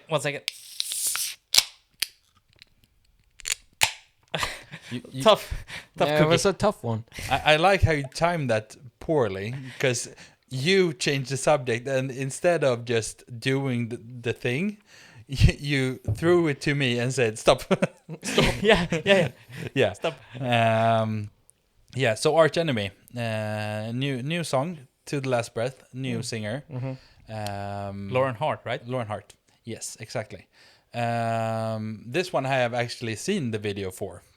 It's not much to watch that. No, I didn't watch it. It's pretty classic Arch Enemy music video. And when you say pretty much classical Arch Enemy, this is a pretty classic Arch Enemy song. The only thing that's changed is who sings. Yeah. And it's not worlds apart from before. I'm going to preference this by saying that Alyssa Whitelitz is one of my favorite female singers. So it's hard to reach that level. But Lauren nails it. I think over time I will grow to like her very much if they keep doing what they usually do. I feel like it's a strong intro. Yeah, exactly. And I like that they also have a little bit of her singing, regular singing. Yeah. Because Alyssa did on the last 2, I think, albums. She went over to a little bit more of singing. And I like that part. Not too much. I want the screamy stuff, of course, when you're listening to Arch Enemy. But when you go to that singing part, in contrasting that screamy part, I liked it a lot. So maybe they're cooking right now with a little, with just a little bit of singing thrown in there. Yeah. It's not an epic song or the best Arch Enemy song, but it's up there. I would say maybe tier 2, tier 3 overall. So I will definitely listen to it more. It's just a little bit of a hump getting over the fact that it's not Alyssa anymore. But that's just in my head. I will get over it, because I would have been disappointed if she was terrible or sounded nothing like Arch Enemy, or they changed something else about the sound when they changed singer or something. But it's like a warm blanket. It's not the regular blanket, but it's still a blanket. So it works. Yeah. I have almost nothing to say. As you said, it's a Arch Enemy song, and that's what it sounded like to me. And Arch Enemy doesn't do honestly anything for me. Yeah. I can't say that it's bad, because it's not. It's just not for me. I thought her screaming sounded weirdly familiar in some way, but I can't like put a finger on what it sounds like. I just thought it sounded familiar. It sounds okay. It's a power metal type of thing, not something I like. No, and that's about it. But it's she sounds cool. She looks cool. I've seen her with the band. Like, she fits in, I feel like. Yeah. I mean, great. Yeah. Probably fits in better than Alyssa. Yeah, she doesn't stand out as much by the character. Like black hair and everything. Yeah. But Alyssa was really cool too. But yeah, probably as you say, she's not dead. She's not dead. She's not around. She actually, they announced the name for her new band. I don't remember. I'm going to listen to it. I just spaced out, so I haven't. I saw that too, and I also forgot. Yeah. I'm waiting for some new songs before I can make my mind. Yeah. No, but as you said, it's not miles away from the earlier stuff. I was probably surprised that this was like that kind of a fun song. It was like fast, like the drums, the guitars are very good. What like makes the big problem for me is like the chorus, which is so power metal as usual. And there's where I'm in the same boat as Rasmus. that is like that. This is not my type of music really, but like comparison to some other songs that we listen to, I think this is one of the better still. But as you said with Criminal from Jessie Murph, Rasmus, I think this song is too long. It disturbs me how long this is. Like, I can actually stand behind that because it's a little bit too long. Yeah, it's like it's ongoing with the same stuff on over again. It's like, well, just close it up. Wrap it. But I think the breakdown is pretty good, solid. Like the first part of it is very nice, where it's like more of a like 4-on-the-floor type with the drums and the guitar. Feel like they have a good connection there. And otherwise, just like the pace of them is just incredible. So I think it's a pretty enjoyable song. But where you thought with like rearranging scars, like it takes a dip in the chorus. For me, they take a dip in this chorus.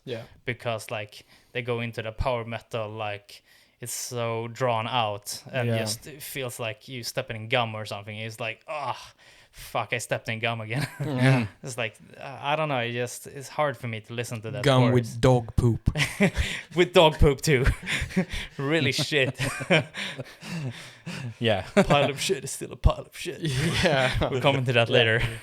But yeah, I think that was actually a pretty good song from them, but not my jam either. I'm intrigued to see what they're up to next. I mean, even if I don't like it, I'm still like looking forward to what's happening. And if they keep going this way, I will probably see them live also. Like I almost did the last Sweden concert with Alyssa.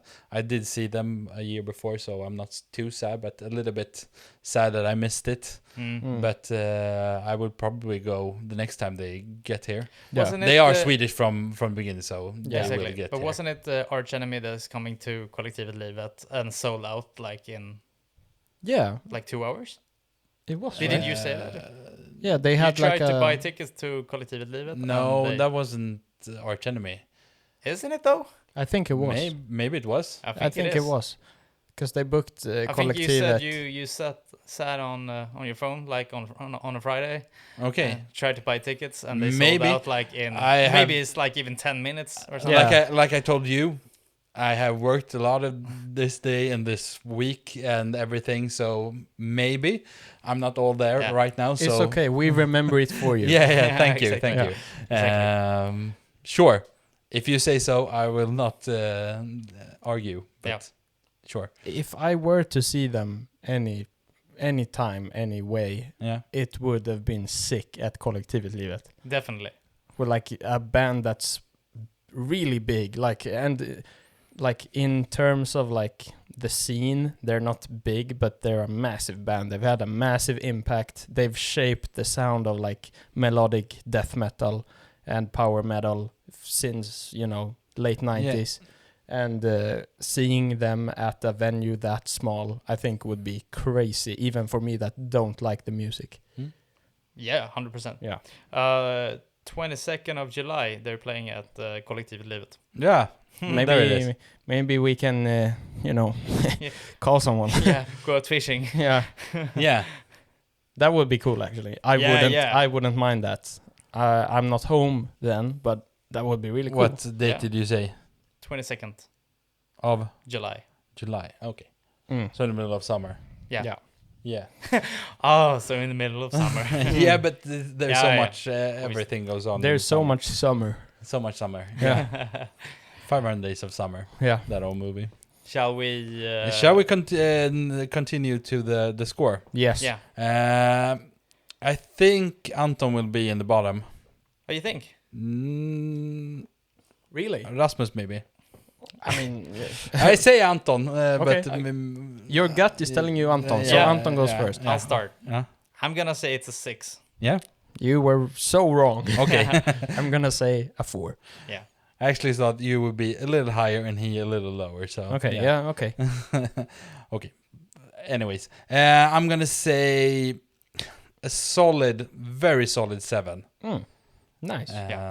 Yeah. I think that's a good starting point for Lauren. It's a bit low for the rest of the guys, but yeah. So let's go to the main attraction. Yeah. Clawfinger and Before We All Die.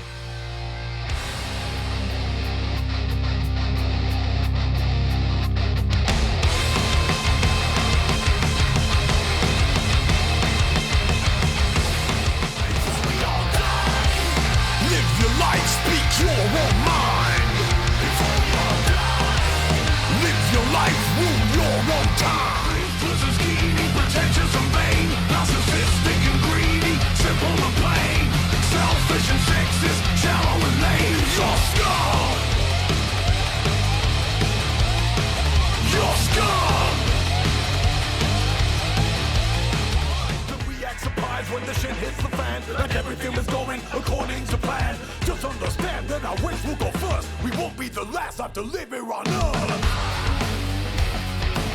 We're going down like we're Titanic. Everything's fine. First album in, what was it, like 18 years? I think so. Yeah. 18 years. Crazy. So yeah, that's crazy. For a band who I would have like formed like rap metal in Europe. Yeah. Through the 90s. Exactly. I would have said that Life Will Kill You came out in 2007, but I don't. They've been around. They basically said that was 18 years ago. Okay. Yeah. So, Yeah. Okay. So then, that's around right. Yeah. And I actually thought that this band would never do anything when they announced that they weren't going to do anything. And then they made one song.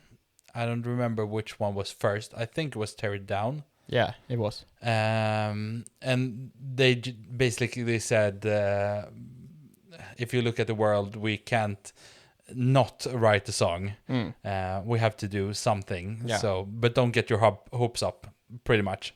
And they did a second song, I don't know, 2 years later or something. And basically they said the same thing.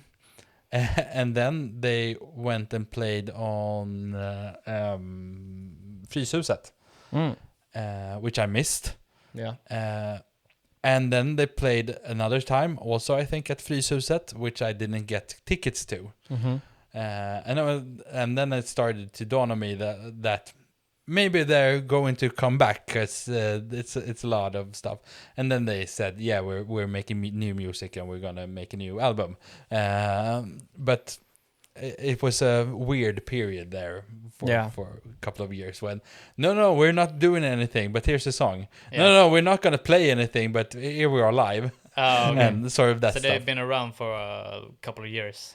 Yeah, I don't know, 2020, 2022 or something. They started whispering about doing new stuff for reals.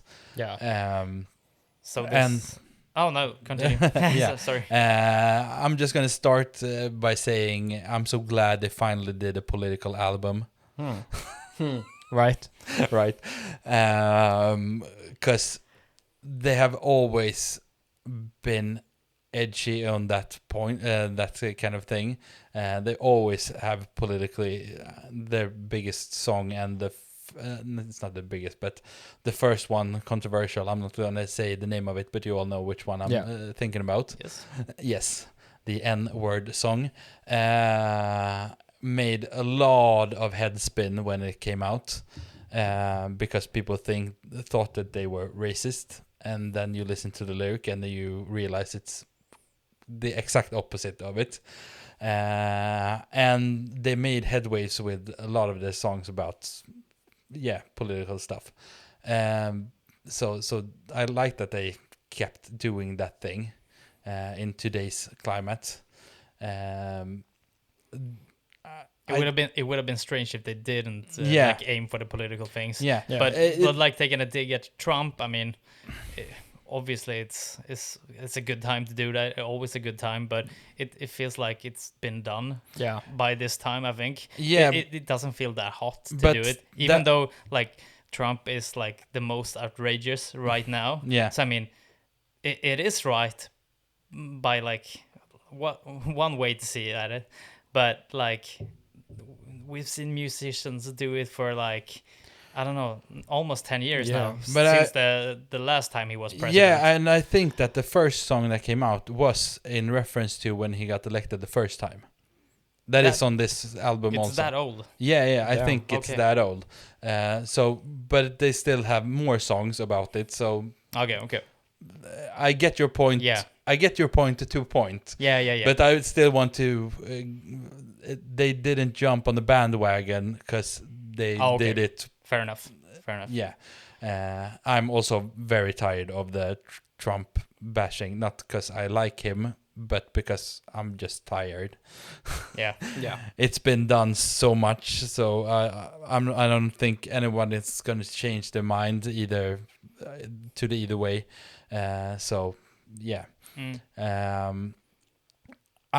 My favorite album is the latest one, the last one, Life Will Kill You, and I didn't really know how high my hopes were for this one, because I was like, there's no way it's gonna reach that level, but still that was the last album they made, so maybe they can do something more in the lines of that, and I don't think they're gonna go back to the older stuff because that's so long ago, and I think that would be hard to do, but they landed somewhere in the middle with this album for me. I think it's pretty good. It's lacking in some ways, but it's awesome in some other ways. It's awesome to have Clawfinger back. Just that thing. And yeah, I'm at loss for words right now. So someone else take over, and I will jump back in then. I have a lot to say. Yeah. Great. Even though I have basically never listened to Clawfinger. I've heard a few songs, on the radio, Bandit probably.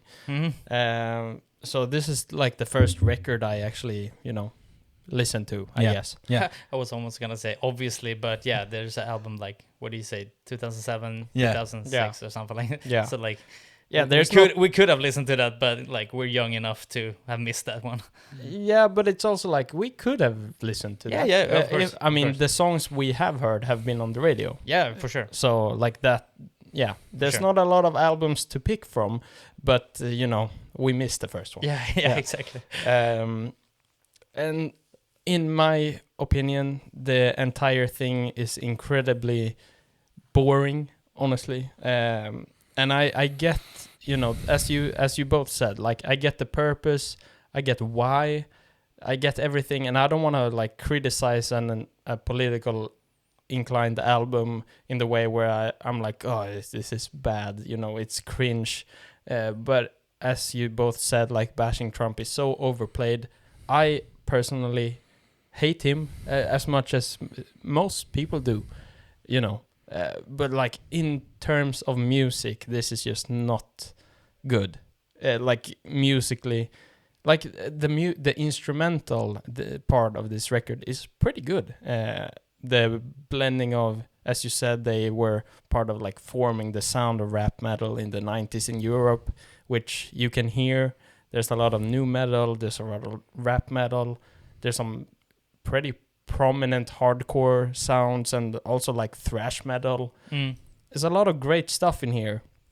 And then the whole record is just, we hate Trump, which, yeah, I mean, as I said, It's kind of not sad, but a bit sad to like make a whole album focus on that, because it's almost like Trump is winning at that point. Yeah, he gets If you so get much the, attention. Yeah, if you get the point, like, Yeah. and like obviously that's not the case, but still, like that you make so much just about him is just like, that's just a win for him. Yeah, and like Almost. the whole record, you can apply it to different scenarios and people, but it's very obvious. Like and the cover art, like the world is going to shit is the consensus of the album, and Trump is behind most of it. Is basically what this album is about.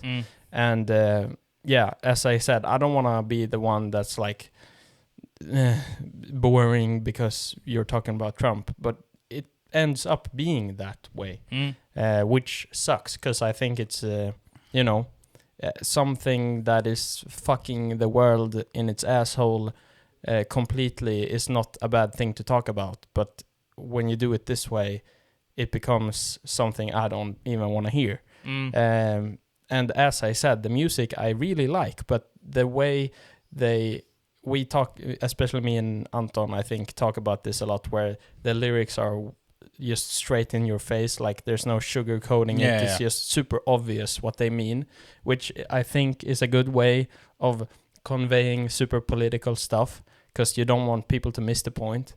But it's also like, this is just super cringe.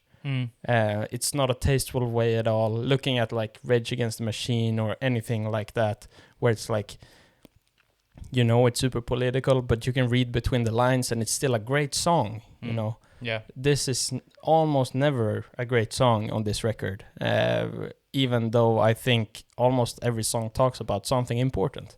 Yeah. Which I don't know how to feel, because it's like, I would have loved someone, I think, as you both said again, where it's like, this is something a lot of people talk about in their music and have been for like 10 years, but they're not so upfront about it, where it's like, you can, if you read between the lines, you can see that they're criticizing Trump or, the US government or the police or whatever. And here it's just like, right up in your face, like fuck Trump. And yes, I think most people feel that way, but this is just not the way to make a good record. Which sucks to me, because I would have loved this to be a good record. But I don't think it is. Well, I think it's also probably enough with the first song, Scum. Like, I think it's a very good start to the album, with a cool, like, the first guitar and, or I guess, bass, that kind of like tone on it with the it's a cool tone. No other song that does that. And I just feel like he's screaming at Trump's face like, you're a scum, and that's fucking cool. Really cool, very nice. It's been done, but it's cool. And you see the music video, it's obviously Trump, because they're like actually have a guy with a blonde wig playing him and stuff like that. But like after that one, I'm like, yeah, okay, cool. But then we go on and on about like the Trump USA thing.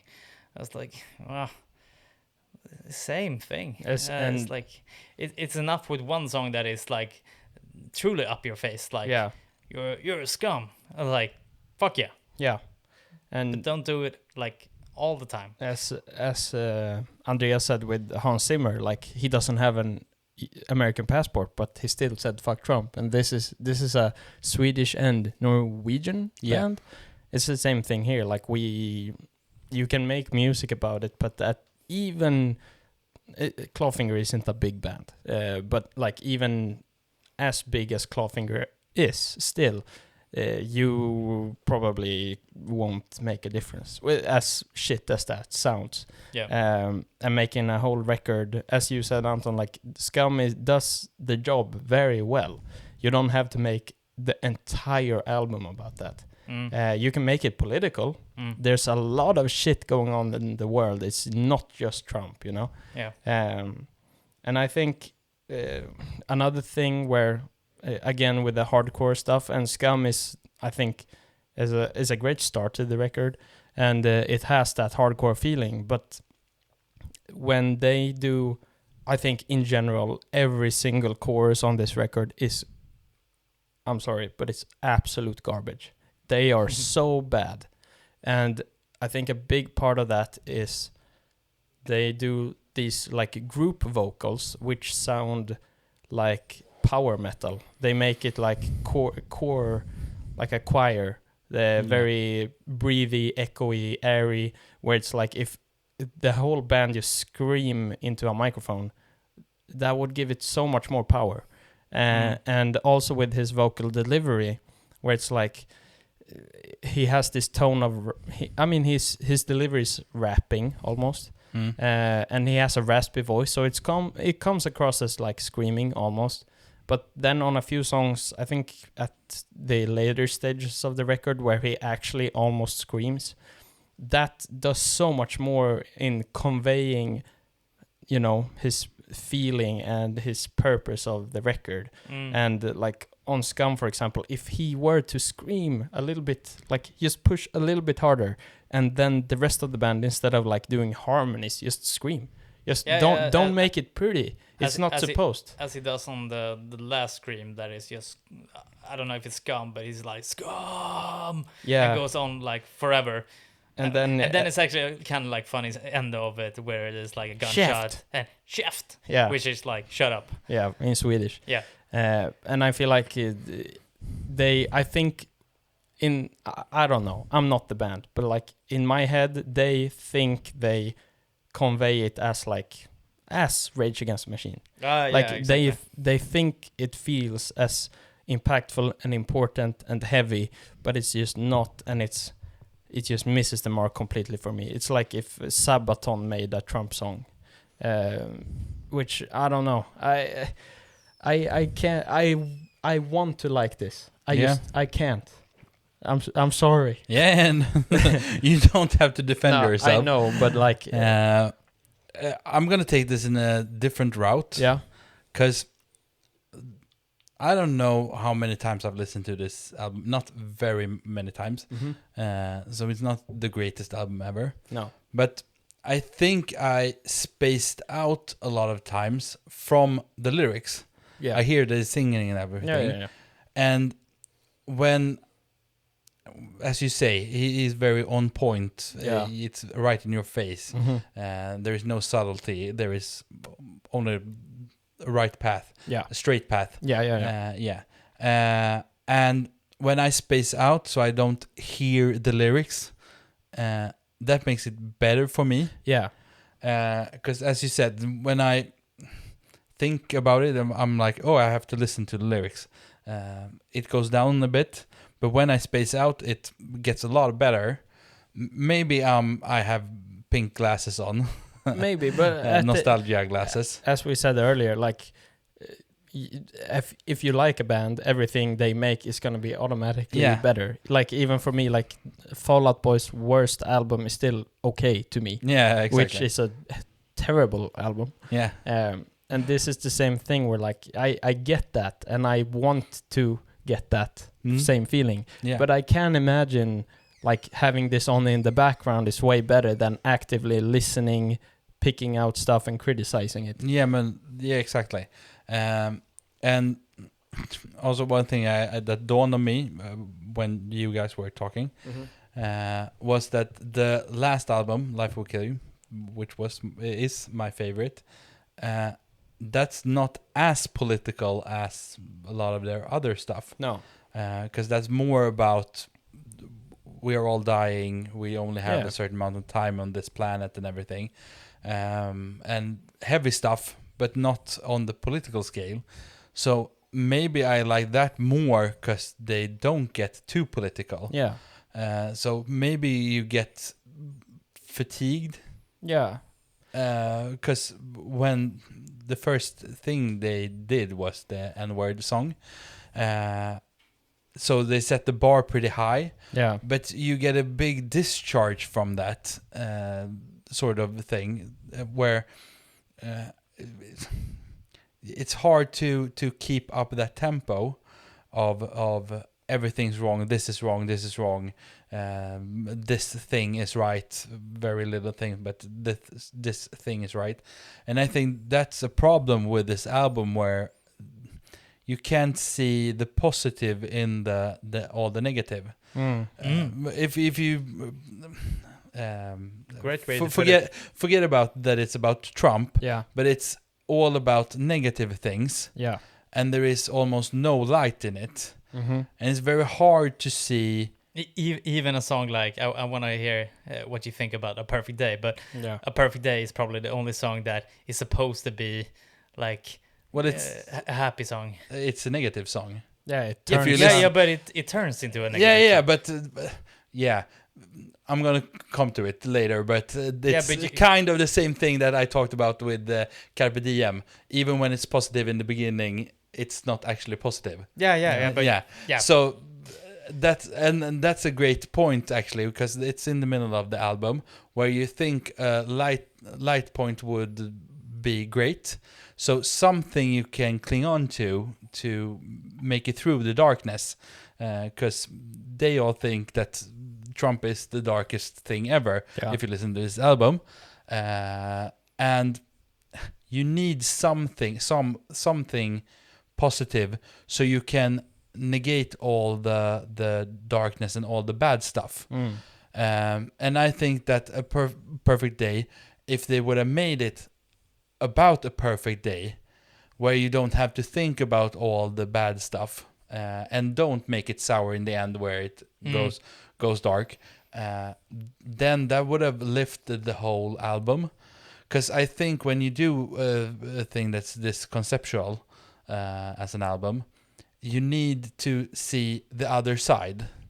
Yeah. So and that goes the other way. If you make an almost all happy album, it's not as good because you need a little darkness in there. And I think that's what they're missing in this album.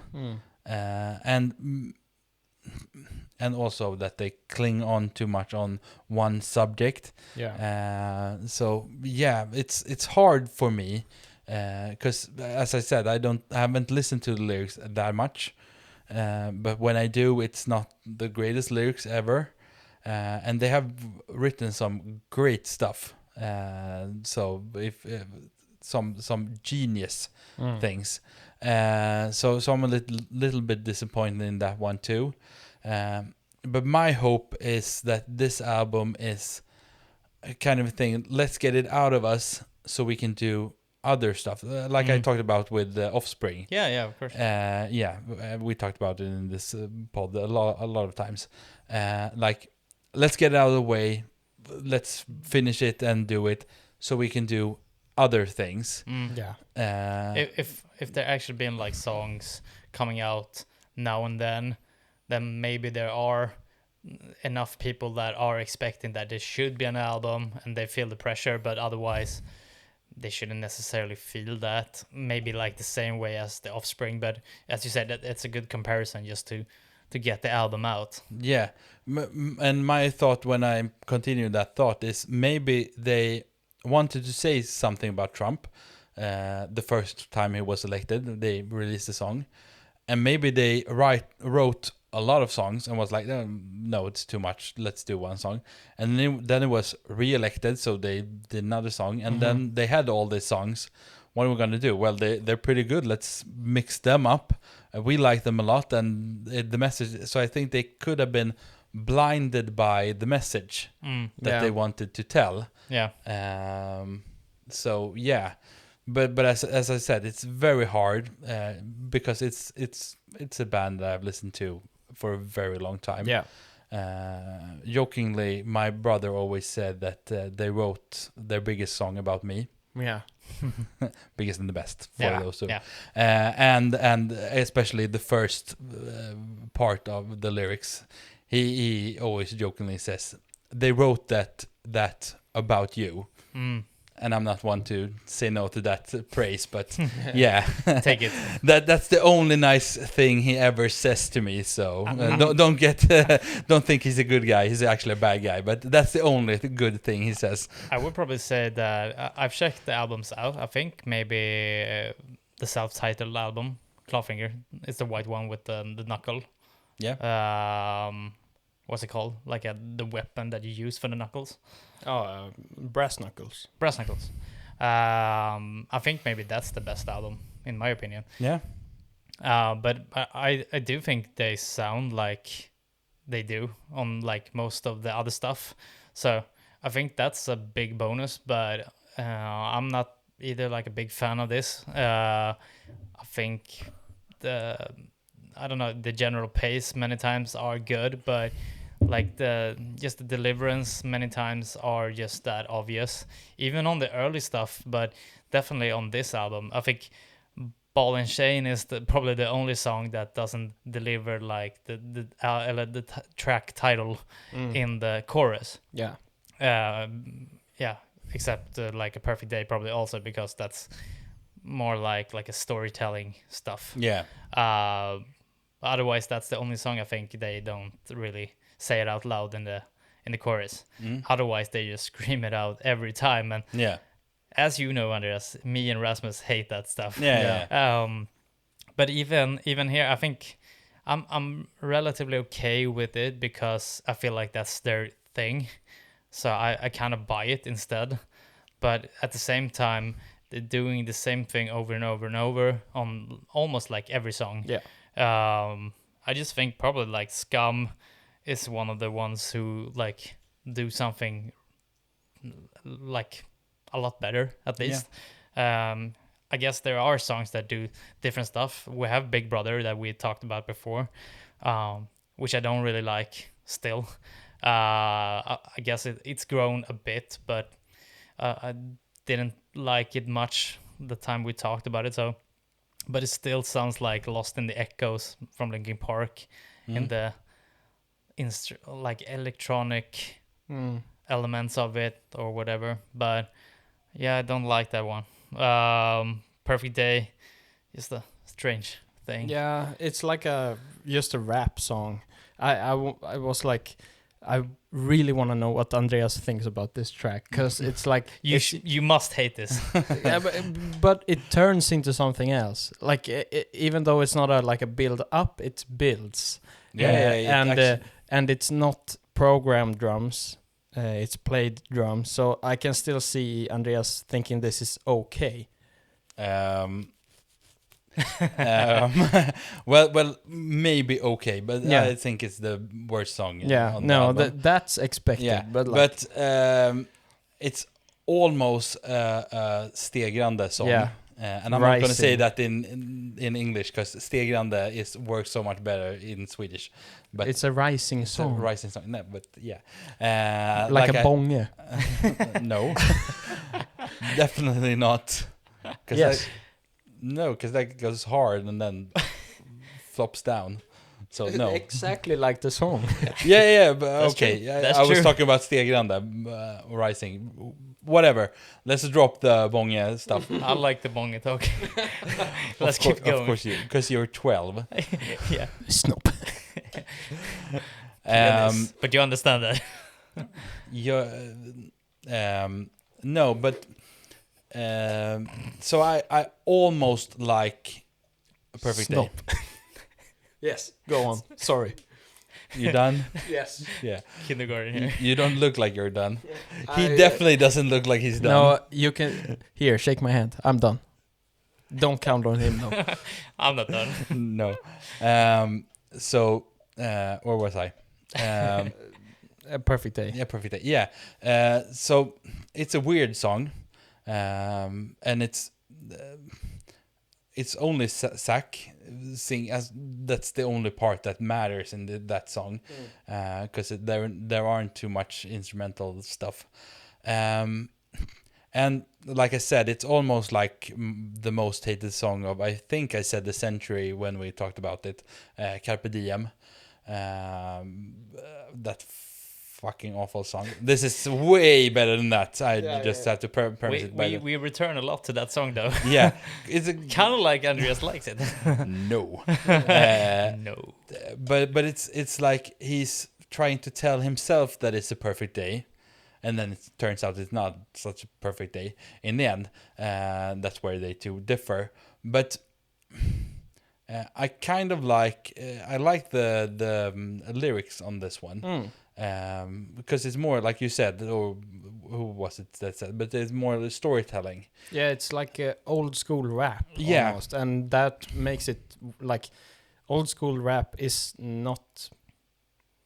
I think a lot of people me included, look back on it like it's pretty cringe, but it's also where a lot of it started with the storytelling and a way of conveying what you're feeling. And I agree. I think it's a good it's a good change of pace on the record. Yeah, and I also like where it actually tells a story. It's not just storytelling. It tells a story from beginning to end. Yeah.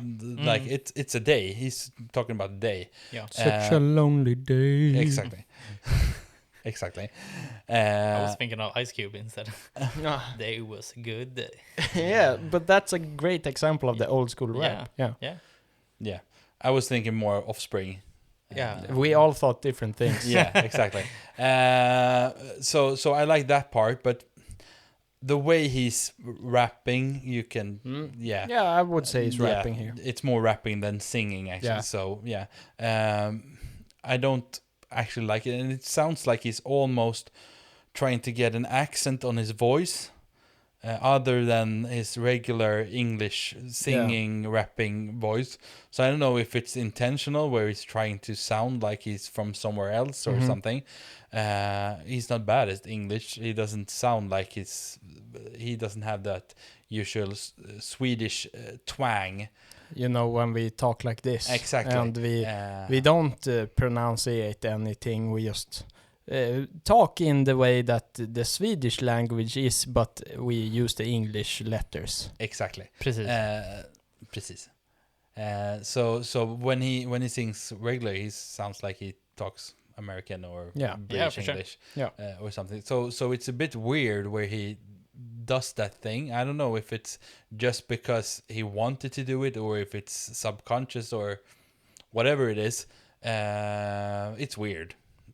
That's what I have to say. Yeah. And yeah, it's a hard song for me, because there is parts I really like lyrics, and parts I absolutely don't like, which is the pacing of it. More, not actually the pacing, but the way that it's structured, and his rapping part, because he usually raps a lot in the songs. Yeah. He is a rapper in the beginning, grunden. Yeah. At his core. At his core. Yeah. Yeah, exactly. I was gonna say that, I mean, he has this delivery on almost every song, in some part of every song. And that's a big thing I really don't like. Yeah. Which, you know, I think on a song like Perfect Day, it works because it's just a rap song. Yeah. But then again, what do you call it? Beating a dead horse. But like Rise Against, they have that rapping hardcore feeling. Or System of a Down, I wouldn't call it rapping, but it's very fast. Yeah. You know, where, and again, super political bands, and haven't basically never wrote a song that's not political. Yeah. But they convey it in such a good way, where it's like, you know it's political, you might not know it at first glance, but it's still a good song. Yeah. And this delivery is just so dry. I can't. I'm just going to talk about one last song, and then I'm done. I could. Yeah, I always want to say, like, I can mention my least favorite and my favorite song on the record, because we've already. I mean, we've been talking for over 2 hours. Yeah. So yeah. Of course. No, I mean, I've said most Yeah. of what I wanted to say. Yeah. Yes. Okay. Yeah. I just want to say also, like, Andreas is gonna continue with the song, but also, like, we're going like that, like the Titanic. That is so fucking stupid. Like, It's so cringe. it's so cringe. But the only thing, I see you pointing, Andreas, but like the only thing I think saves it in that part is just that they say, like, everything's fine, no need for panic, like in the backing vocals, which I think kind of saves that comparison a bit. Like, it makes it better, but it's still so... No, you were done. You weren't supposed to talk anymore. You're done, Rasmus. It's so... Please. It's so stupid. Yes, Rasmus. Thanks. I do want to say that the Korn and Limp Bizkit, especially Korn feeling on this track, is great. And again, about like the musicality on this record is fantastic. And this is probably musically my favorite track. Yeah. Like instrumental. Yeah.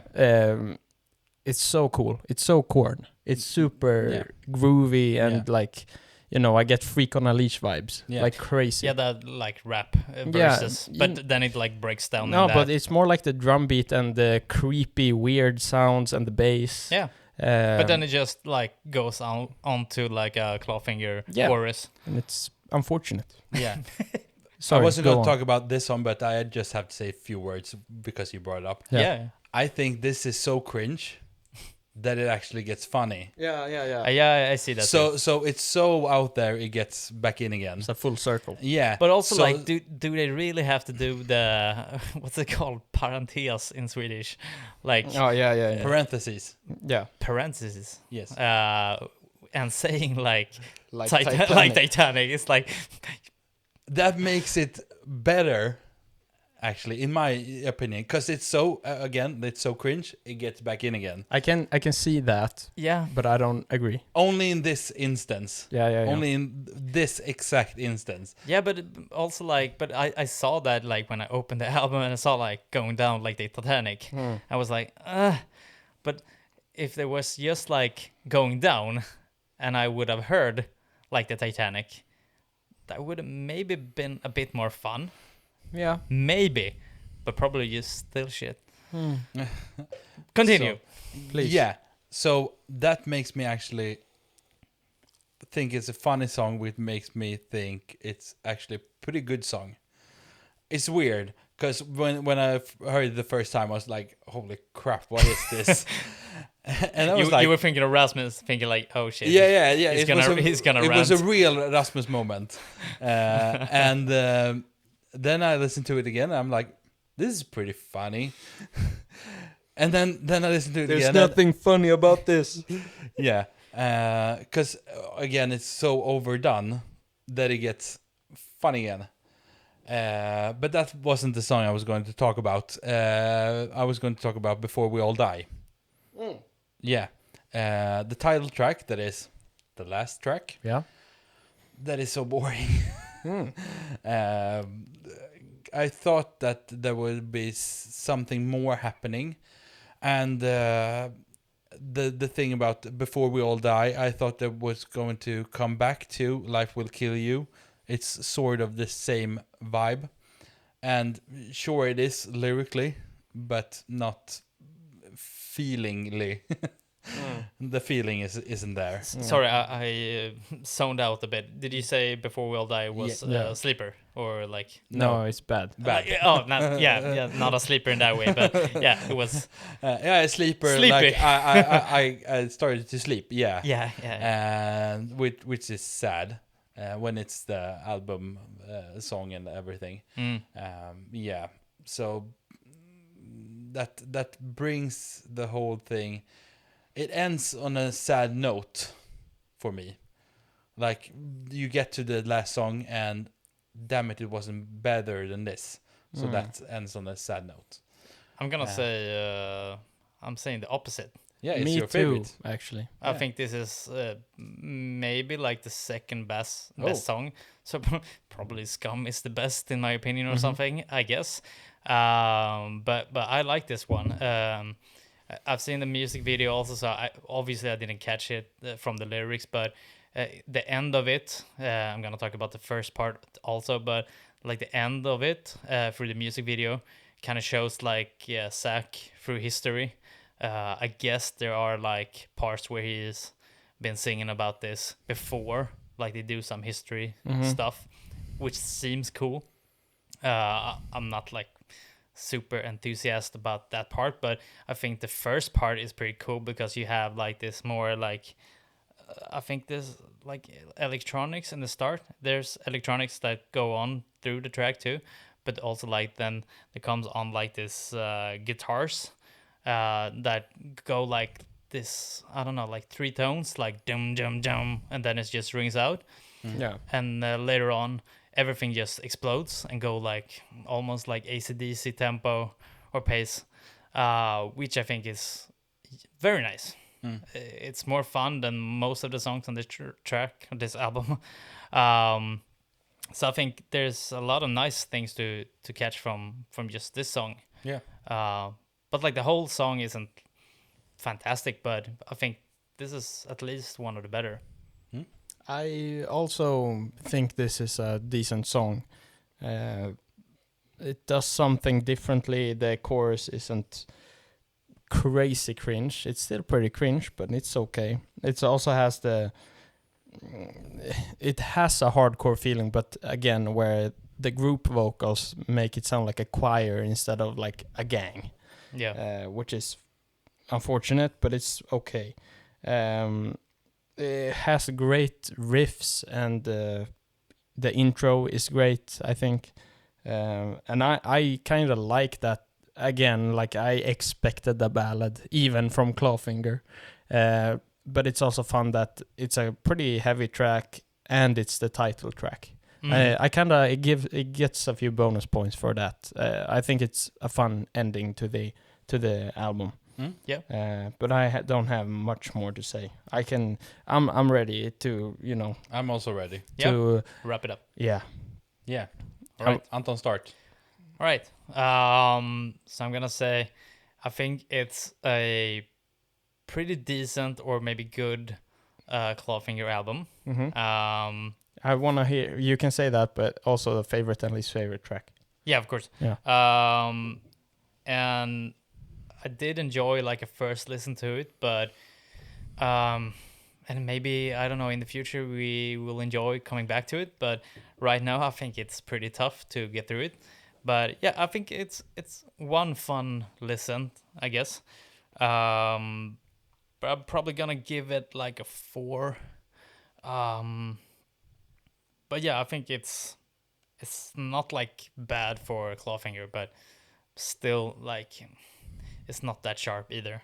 I think the best song is Scum, because the edge is something else besides from any other tracks.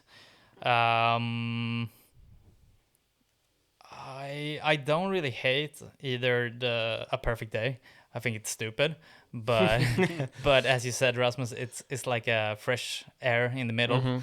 And I'm probably gonna go instead for like a Big Brother song, because I still hate that one. Yeah. Yeah, don't like it. So yeah, a 4 from me. Yeah. My least favorite by far, not by far, I don't like this album, spoiler, is Linked Together. I don't like that one at all. And my favorite, I don't know how I ended up on this one, but it's You Call Yourself a Teacher is my favorite track. That has like a nice pace in the beginning too. Yeah, and it's the only chorus that's not so cringe that I want to die. Yeah. And like I had a lot to say about this record, weirdly enough, I guess, because I wanted to like it, and I think it's important to talk about the things they talk about. So I don't want to, I'm criticizing this out of like a music standpoint, how I want to listen to music, not in a political way at all. So I'm gonna give it a 2. Yeah. Also, just gonna slip it in. It's fun, Rasmus, because we usually talk about like it's easier to talk about something that you don't really like, rather than something that you really like, because then everything just aligns. Yeah, it just flies by. You just love it, and you can't really talk about anything because it's just perfect. But it's easier to talk about something that doesn't really suit you. Exactly. Yeah. Like I said, The Perfect Day is my least favorite song. And it was pretty hard to choose a favorite song. And I'm going to actually choose Going Down Like Titanic. Nice. Because I think it's funny. Yeah. It's not the greatest song. But it leaves a mark. But it leaves a mark, and every time I come to it, I sing the chorus. Hell yeah. And it's like, I'm not gonna sing it now, but you get the point, and you hum it and stuff. Yeah. Also gotta say, in Tear You Down, you have you can't polish a turd and try to make things fit, but a pile of shit is still a pile of shit. Important quote. Yeah. I also wrote that down, actually. I forgot about like, that's, I mean, first I didn't hear the first part. I just heard a pile of shit is still a pile of shit, and I was like, yeah, but that's kind of fun. But it's also like, it's not like catchy or that smart either. But like with that first part, it's actually more funny. Yeah. Like you can polish a turd, and then a pile of shit is still a pile of shit. Yeah. Yeah. So yeah, this is a mid album for me. So I'm gonna say a 6. Yeah. A weak 6. Yeah. But still a 6. Because I definitely thought you would give it more. That you would actually. No, maybe I will come back to it. I don't know. Maybe I'm not in the headspace right now or something. Yeah. But that's where I'm at right now, because it's not bad and it's not great. So somewhere in the middle. And I don't want to have the nostalgia glasses on and just give it like an 8 or a 9 just because it's Clawfinger finally after so many years. So yeah, right now it's a 6. Yeah, that's where I want to put it. Well, it feels like they have the potential to actually do a great album, because as Rasmus said also, like the whole episode, like the instrumentals are great. I think also like his voice is actually pretty good still. I'm not the biggest fan of it still, but like they can do something really good. I think just like the motivation for the album and everything is just lacking. Or maybe not lacking, but just one-sided with the Trump thing and everything, and a bit too much cringe. But still, I mean, like they're old now and they still like fire on all cylinders. Yeah. I mean, if you take like other bands that are like in their age doing stuff like this, they probably won't do it. Yeah. Like Green Day, maybe they getting softer. Yeah. Or just trying to get those bands to do political stuff. So I mean, they kind of like do it good in a way, but it's just that it gets a bit cringe still. Yeah. Time to wrap it up. Yeah. Wrap this episode 97 up. I know something that comes out tomorrow that we will speak about next week. What is that? It's Rasmus' absolute favorite band in the whole Sabaton. world. Sabaton. Woohoo! They're releasing a song, and there will be pretty much to talk about, because it's a video game collab, and also the history of what it's about. I'm not going to spoil it, but we will get into some anime stuff. Okay. So yeah, there is some references there, here and there. You say anime, and I am intrigued. Yeah, it's tangentially anime, but we will get there in next episode. I promise you. And it's always fun to see Rasmus squirm in the sofa talking about Sabaton. It is. I'm kind of like, I'm getting turned into a narcissist. I'm like, I kind of like talking about Sabaton too, because I really don't like Sabaton. Yeah. I just saw a snippet of the song, because it came out like, it's releasing tomorrow. And it sounds like Sabaton, so you won't be disappointed. Hell yeah. I gotta say, I didn't see that coming, and I'm so disappointed right now. I know we're going to talk about the new Beartooth track. Yeah. New Shinedown. Yeah. New Super Sometimes. Yeah. Maybe it's just a singles episode. Maybe I don't have a record in mind. The single sorry. I have a record that I want to talk about, and it's been pushing for a bit now. Okay, so maybe we'll discuss it after this, and Andreas and I can beat Tell you no. Exactly. Newfound Glory. Let's just cut it there. Cut it. Hopefully it worked with the equipment, so it sounded decent. Yeah, I think just without hearing it, I think this sounds okay.